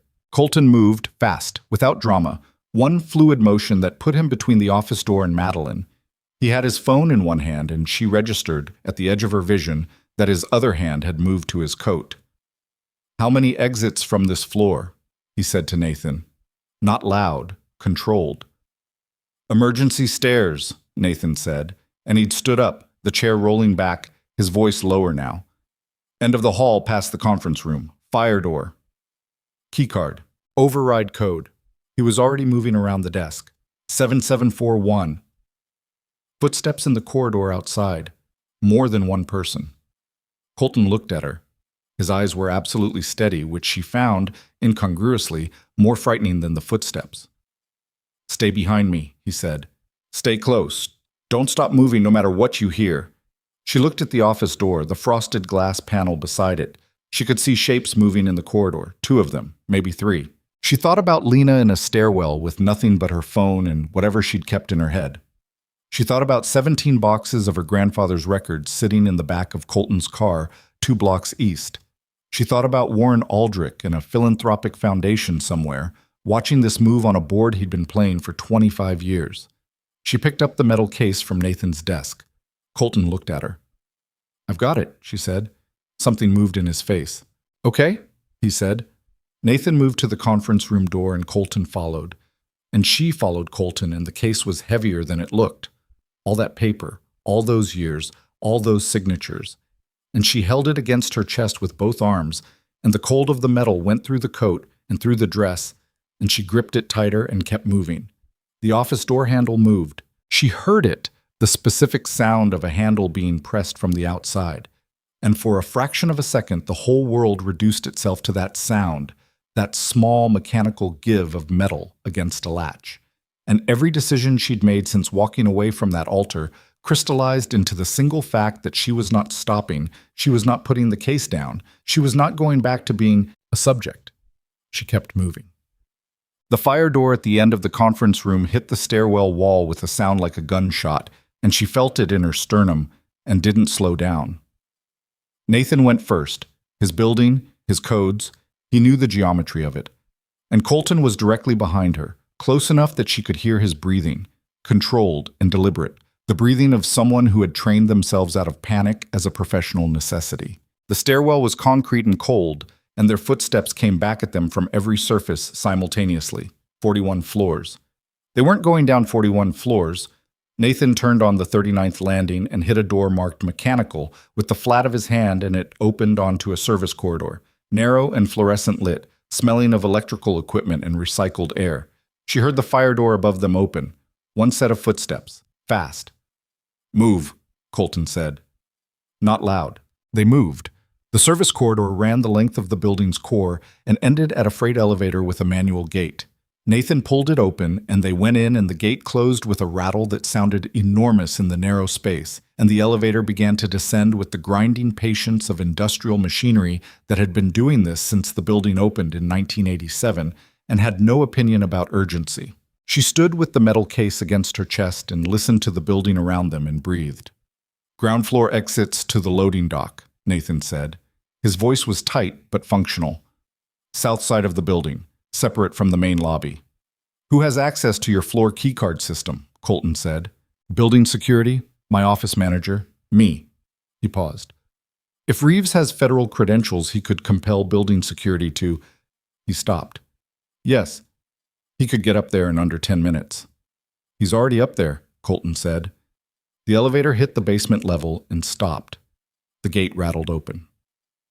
The loading dock was exactly what it sounded like. A concrete bay with a roll-up door, 2 hand trucks, and the ghost of 1,000 deliveries in the scrape patterns on the floor.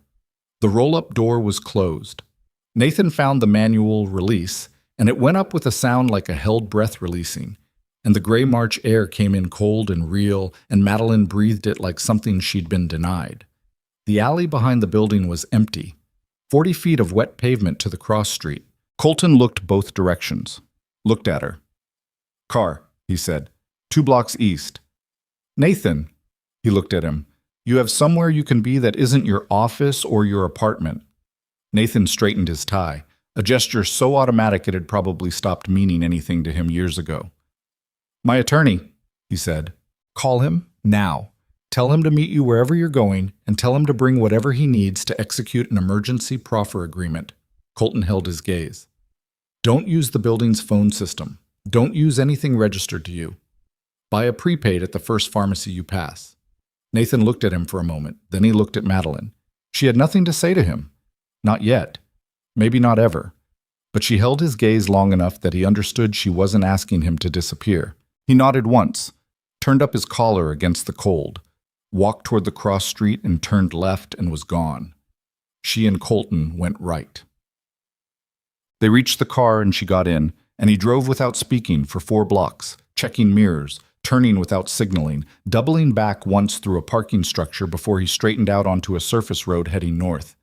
She sat with the metal case in her lap and her hands flat on top of it and felt the city move under them. "Lena," she said. "She's at a secondary location. She had a protocol." He drove.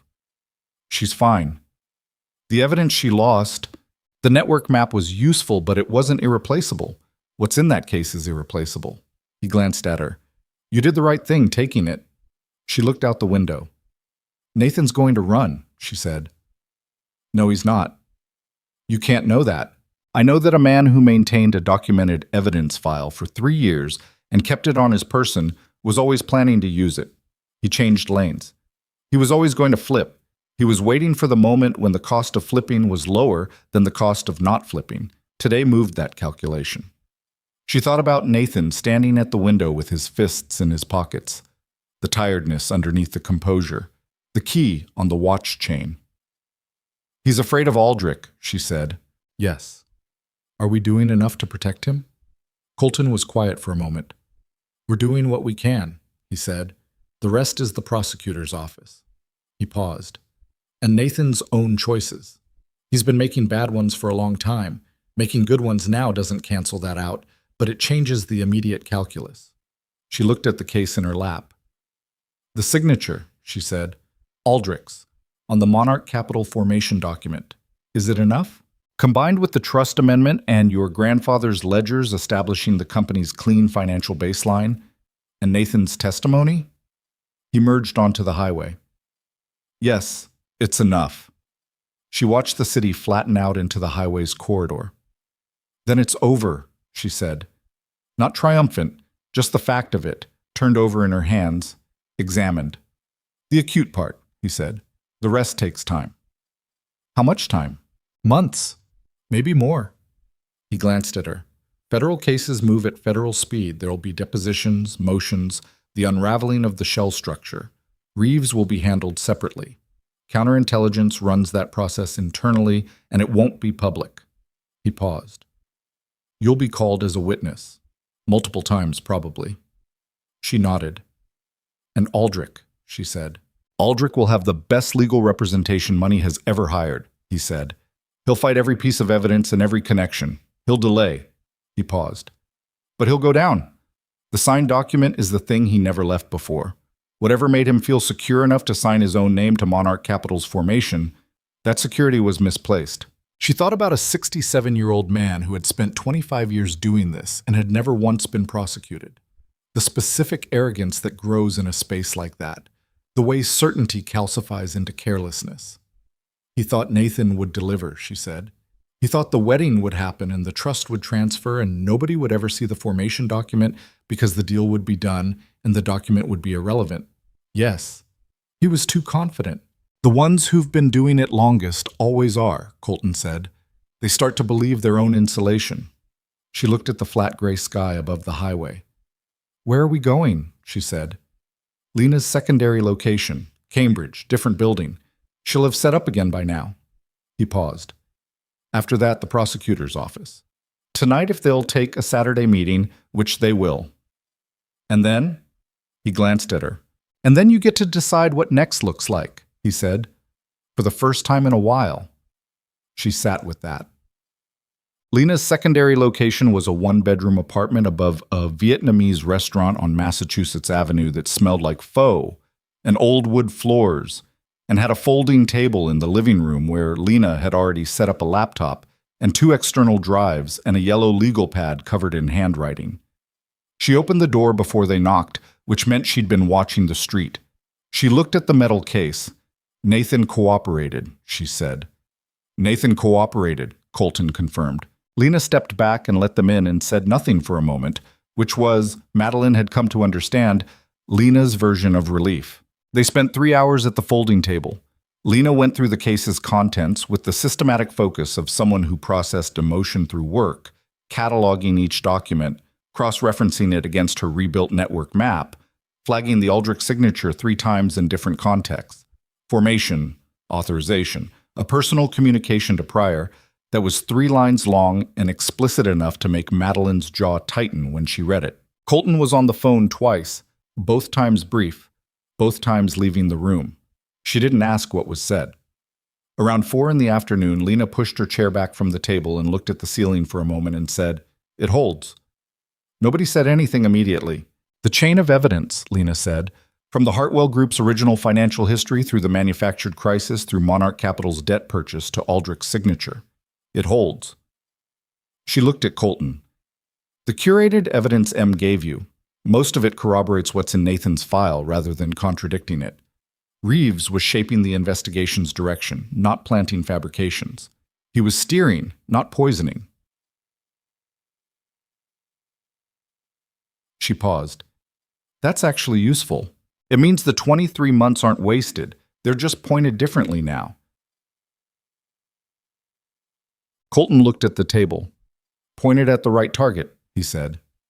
"Yes." Madeline looked at the Aldrich signature on the formation document. A compact, controlled handwriting, the letters close together, the kind of signature that didn't flourish. A man who didn't waste movement. "The Providence case," she said. "The manufacturing firm. Is there enough here to reopen it?" Lena looked at her, then at Colton. Colton looked at the document. "The structure Aldrich used there was a predecessor to the Hartwell operation," he said. "The Monarch Capital entity didn't exist yet. He used a different shell. But if we can establish the pattern, the methodology, the continuity of the fraud strategy," he paused, "it becomes relevant to establishing intent and prior conduct, which helps the Providence family. Which could help the Providence family recover assets, yes." He looked at her. "That's going to take even longer than the Aldrich prosecution." "I know," she said. "I'm asking if it's possible." He held her gaze. "Yes," he said. "It's possible." She nodded once and looked back at the table. She called her mother at 6:15. Eleanor answered on the second ring this time, and her voice had reorganized itself into something more functional. The specific composure of a woman who had been catastrophizing for 7 hours and had arrived, through sheer exhaustion, at a place beyond panic. "Are you safe?" Eleanor said. "Yes." "Are you done with the immediate part?" "Yes." She was standing at the window of Lena's secondary apartment, watching Massachusetts Avenue below. "Mom, I need to ask you something, and I need you to answer it honestly." A pause. "Okay," Eleanor said. "Did you know about the debt purchase? Monarch Capital, November." The silence was different from the one that morning. Longer, heavier. "I knew your father had arranged additional debt restructuring in the fall," Eleanor said carefully. "He told me it was a favorable refinancing. He didn't tell me the name of the entity." A pause. "I didn't ask enough questions. I should have." "But you knew something was wrong." Eleanor exhaled. "I've known something was wrong for 2 years," she said quietly. "I didn't know what. I didn't know how much." Her voice dropped further. "I didn't ask enough questions about any of it, Madeline. I chose to believe it was being handled, and I let that choice do too much work." Madeline looked at the street below. A woman walking a dog. 2 college students with coffee cups. A man on a bicycle navigating the wet pavement. "Are you at Aunt Patricia's?" she said. "Yes. Stay there tonight. I'll come tomorrow morning." She paused. "There's going to be a lot to talk about." "I know." Eleanor's voice was soft and strained and entirely without performance. "Madeline, I'm sorry. For all of it." "I know, Mom." She ended the call and stood at the window for another moment. The street below kept moving. The world kept being indifferent in the way it always was, and she found, somewhat to her own surprise, that she didn't resent it. She called her father at 7. He answered immediately, which told her he'd been holding the phone again. The Hartwell family, it seemed, spent a significant portion of their emotional lives holding phones and waiting. "Madeline," Thomas said. I know you called Nathan, she said. I know what you told him. I'm not going to pretend that didn't happen. A long silence. I panicked, he said. I know. I've been panicking for 2 years. His voice was old in a way it hadn't sounded this morning. The morning coat and the false ceremony and the theater of the day had been stripped away, and what was left was a 63-year-old man who had made a series of choices to protect something he loved and had not calculated the full cost of any of them. I told myself I was protecting the family, the company, the name your grandfather built. A pause. I think I was protecting myself from having to admit how badly I'd failed. She stood very still. The company is going to be okay, she said. The debt purchase can be voided. The trust is intact. Grandfather's protections held. She paused. You held onto those boxes for 30 years without digitizing them because you didn't trust the systems. That turned out to matter. Silence. He was a careful man, Thomas said. About his father, about the grandfather she'd reorganized archive boxes with at age 12. Yes, she said. He was. Another pause. What do I need to do? Thomas said. Going forward. What do you need from me? She thought about it honestly. Cooperate with the federal investigation fully, she said. Everything you know about the financial arrangements, the loan structure, every conversation you had with Nathan about the company's situation. All of it. She paused. And call Ashford and Brennan on Monday. Tell them about today. Tell them everything. Okay. And Dad? She breathed in.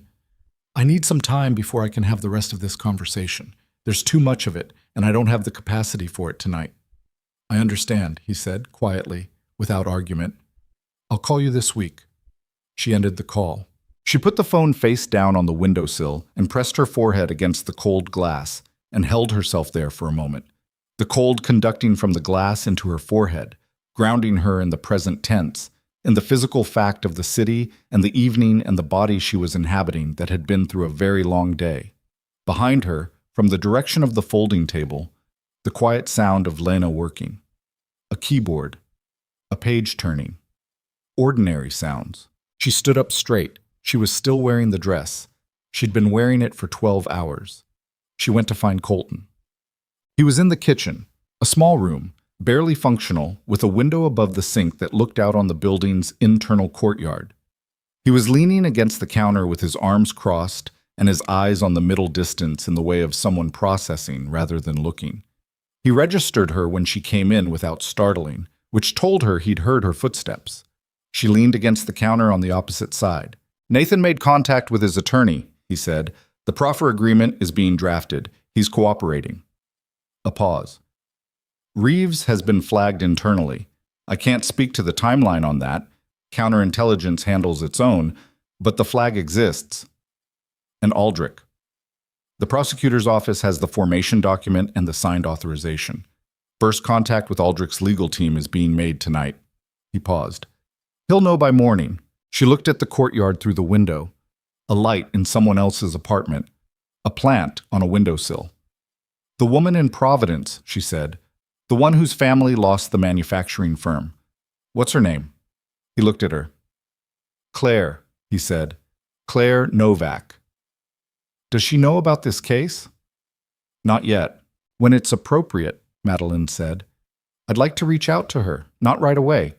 When there's something concrete to tell her. She paused. I don't want to give her hope that doesn't have a foundation yet.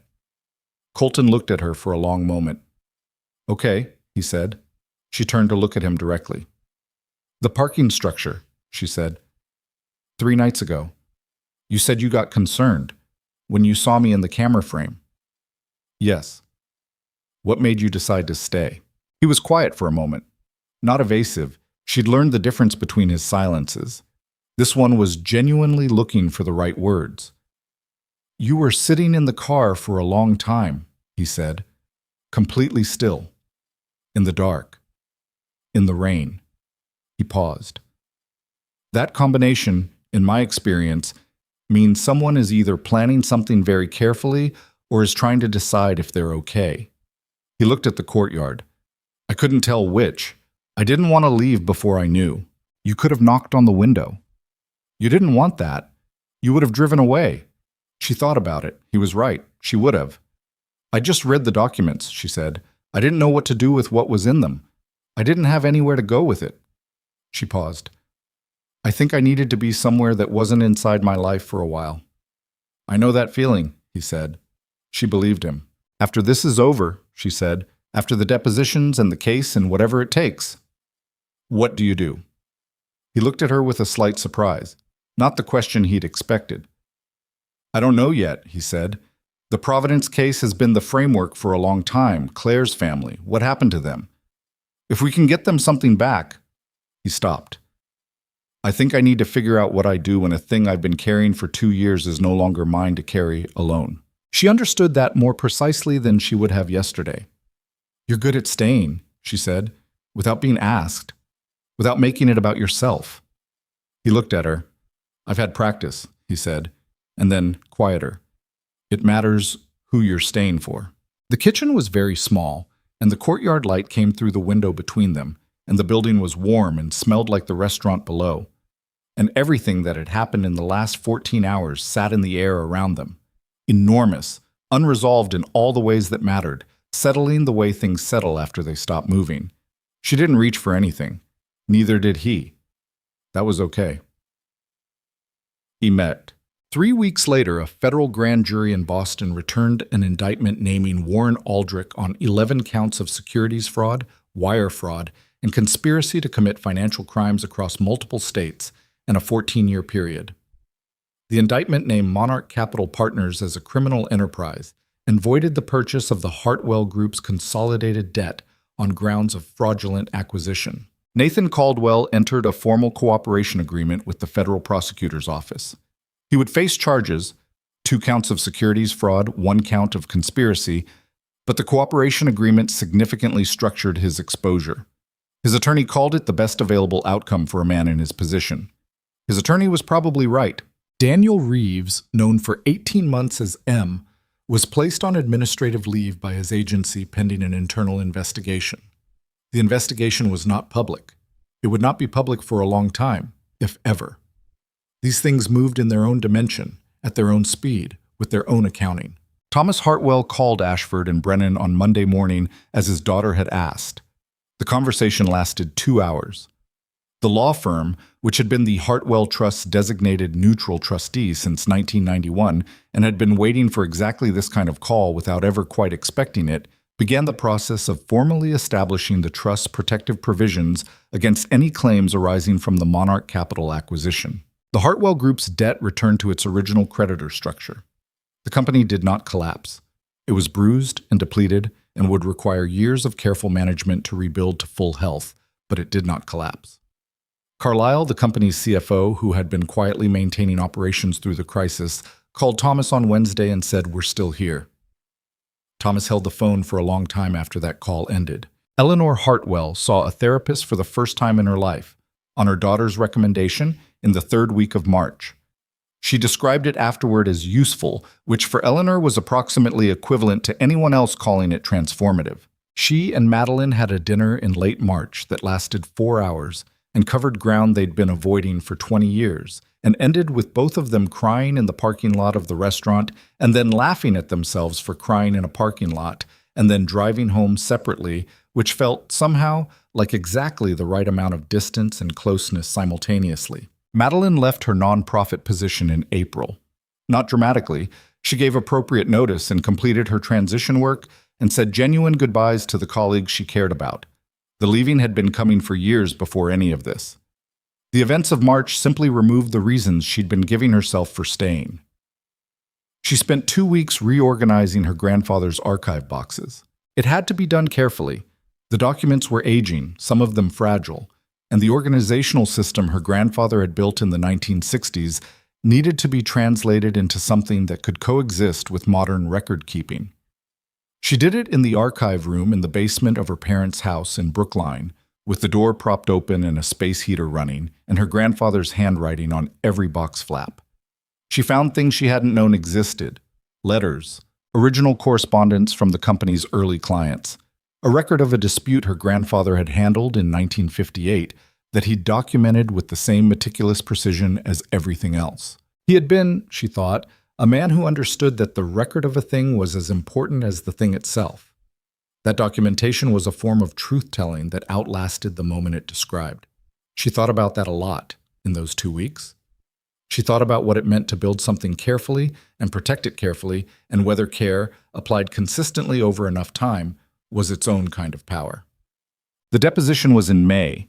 It lasted 3 days and covered the full history of her relationship with Nathan Caldwell, her discovery of the documents at the engagement party, the morning of the wedding, the archive room, Nathan's office, the metal case. The federal prosecutors were thorough and patient, and occasionally repetitive in the way of people who needed the record to be absolutely clear. She answered every question completely. She did not editorialize. She did not soften anything. On the third afternoon after the formal session ended, one of the prosecutors, a woman in her 40s named Walsh, who had the manner of someone who'd stopped being surprised by people decades ago, stopped her in the corridor and said, "You're composed." "I've had practice," Madeline said. Walsh looked at her with something that might have been respect. "The signed formation document," she said. "Without that, this case looks very different. You understood that in Nathan's office, and you took it." She paused. A lot of people wouldn't have had the presence of mind. Madeline thought about standing in Nathan's office with footsteps in the corridor, and the case in her hands, and the single non-negotiable fact that she was not putting it down. "I had a very clear morning," she said. Walsh almost smiled. In June, the Providence manufacturing case was formally reviewed for potential inclusion in the expanded Aldrich prosecution as prior conduct evidence. Lena Marsh provided 200 pages of comparative analysis establishing the structural similarities between the Providence operation and the Hartwell operation. The review took 6 weeks. The outcome was that the Providence family's case was formally reopened under the federal investigation's umbrella. Madeline called Claire Novak on a Tuesday afternoon in late June. She'd prepared for the call. She'd thought about what to say and decided against most of it, and settled on the simplest version. "My name is Madeline Hartwell," she said when Claire answered. "You don't know me. I'm connected to a federal investigation into Warren Aldrich, and I have information about what happened to your family's company that I think you should have." Silence on the other end. Then, "Okay," Claire Novak said, and something in the quality of that word, its steadiness, its willingness, told Madeline that she was talking to someone who'd been waiting a long time to receive a call that meant something. They talked for an hour. There was no dramatic moment between Madeline and Colton. This was, she reflected later, probably the most honest thing about the whole story. They saw each other at the deposition. He was called separately, on different days, and once in the corridor outside the prosecutor's office in April, briefly, where they stood on the sidewalk in the cold spring air and compared notes on the case's progress with the efficiency of two people who had, in the space of a single overwhelming day, established a working shorthand for communication that didn't require scaffolding. He called in May to tell her the Reeves situation had resolved internally, in a way he couldn't describe specifically, but that she should understand meant Reeves would not be in a position to interfere with any active investigation going forward. She asked how he was. He said, working in the tone of a man who found this a satisfying answer. She asked if he was sleeping. A pause. "More than usual," he said. She believed him. They had coffee in Cambridge in July. Lena's neighborhood, a small place that Lena had recommended with the qualifier, "The coffee is serious, and the tables are small enough that nobody can overhear you," which turned out to be exactly accurate. They sat across from each other with serious coffee and talked for 2 hours, and she noticed that the quality of his stillness had shifted slightly. Still present, still the defining texture of how he existed in a room, but lighter, somehow. As if something he'd been holding at a particular tension had eased fractionally. He asked what she was going to do with the nonprofit position gone. She told him she was considering whether her grandfather's archive project had pointed her towards something she hadn't expected, a genuine interest in the documentation and preservation of corporate and family histories, specifically the kind that got buried under crisis and manipulation. Whether that was a career was something she was still working out. He listened without filling the silence. She told him about the call with Claire Novak. He already knew about it. Lena had told him. But he listened to her version of it, which was different from the factual version, which covered the texture of the thing, the quality of Claire's voice when she'd understood what the call was about. He said, "You called her when you said you would, when there was something concrete." "Yes." "That mattered to her." "I think so." He wrapped both hands around his coffee cup and looked at the table for a moment. "The Providence family is going to get something back," he said. "Not everything. Probably not close to everything, but something." "I know," she said. "Something is more than nothing." "It is," he said. "It took me a while to believe that. 2 years of building a case I thought had to be total to mean anything." He paused. "Something is more than nothing." She looked at him. He looked at her. Outside the coffee shop window, Cambridge went about its summer business. Students, cyclists, the particular unhurried energy of a city that contained universities and therefore always felt slightly suspended from the full weight of ordinary time. "Thank you," she said, "for staying in that parking structure, for the 4 hours." He held her gaze. "You would have been okay," he said. "You were always going to be okay. You just needed the night to work through it." "You didn't know that." "No," he said. "I didn't." She smiled. Not at him exactly, more at the honesty of it, the willingness to let it be what it was rather than what a better story would have made it. "Good coffee," she said. "Lena has opinions," he said. "Lena has opinions about everything." "Yes," he said. "That's why she's good at her job." The following September, Madeline stood on the roof terrace of a building in the South End that she'd rented 3 months ago, the first apartment she'd ever chosen entirely by herself, without consulting anyone, based on nothing except that it had a roof terrace and good light and was 1 block from a bakery that opened at 6 in the morning. The city spread out below her in every direction, the harbor to the east catching the early light, the public garden to the northwest, green going golden at the edges, the glass towers of the financial district, Congress Street among them, catching the morning and throwing it back without comment. She was drinking coffee. She had nowhere to be for 2 hours. She had a meeting at 10 with a probate attorney to discuss a project she was in the early stages of developing, a formal archival service for family-owned businesses, focused specifically on protecting the kind of historical documentation that became critical in exactly the circumstances her grandfather had anticipated and prepared for in 1991. She was building something. She didn't know yet exactly what it would look like when it was finished. That was different from not knowing what she was doing. She knew what she was doing. She was building something careful and documented and hers, and the not knowing yet was not fear anymore. It was just the ordinary uncertainty of a thing in progress. She thought about a woman named Claire Novak in Providence who was 3 months into a legal process that would take at least a year and had called Madeline twice since June, not for updates really, mostly to talk through what the process felt like from the inside, which was exhausting and slow and occasionally infuriating and apparently necessary to discuss with someone who understood it from a position that wasn't purely professional. She thought about her father's voice on the phone last week, steadier than it had been in years, she thought, paradoxically, because the thing he'd been dreading had finally arrived and been survived. He'd started seeing someone at the company 3 days a week to begin rebuilding internal governance structures. He called it doing the work I should have been doing for the last decade. She believed him. She was choosing to believe him. She thought about her mother at the therapist's office on Tuesday mornings, about the parking lot conversation in March, about the way 2 people who love each other can spend decades in the same house without quite seeing each other, and then, with enough disruption, begin to. She thought about a wedding dress folded in a bag in her closet that she needed to have cleaned and returned to her mother. She had not yet done this. She would. There was something in the delay that wasn't avoidance exactly. More like the way you sometimes hold an object for a while after a significant thing has happened with it, understanding that putting it away is a real action with a real meaning and wanting to be ready for that meaning before you make the gesture. She'd be ready soon.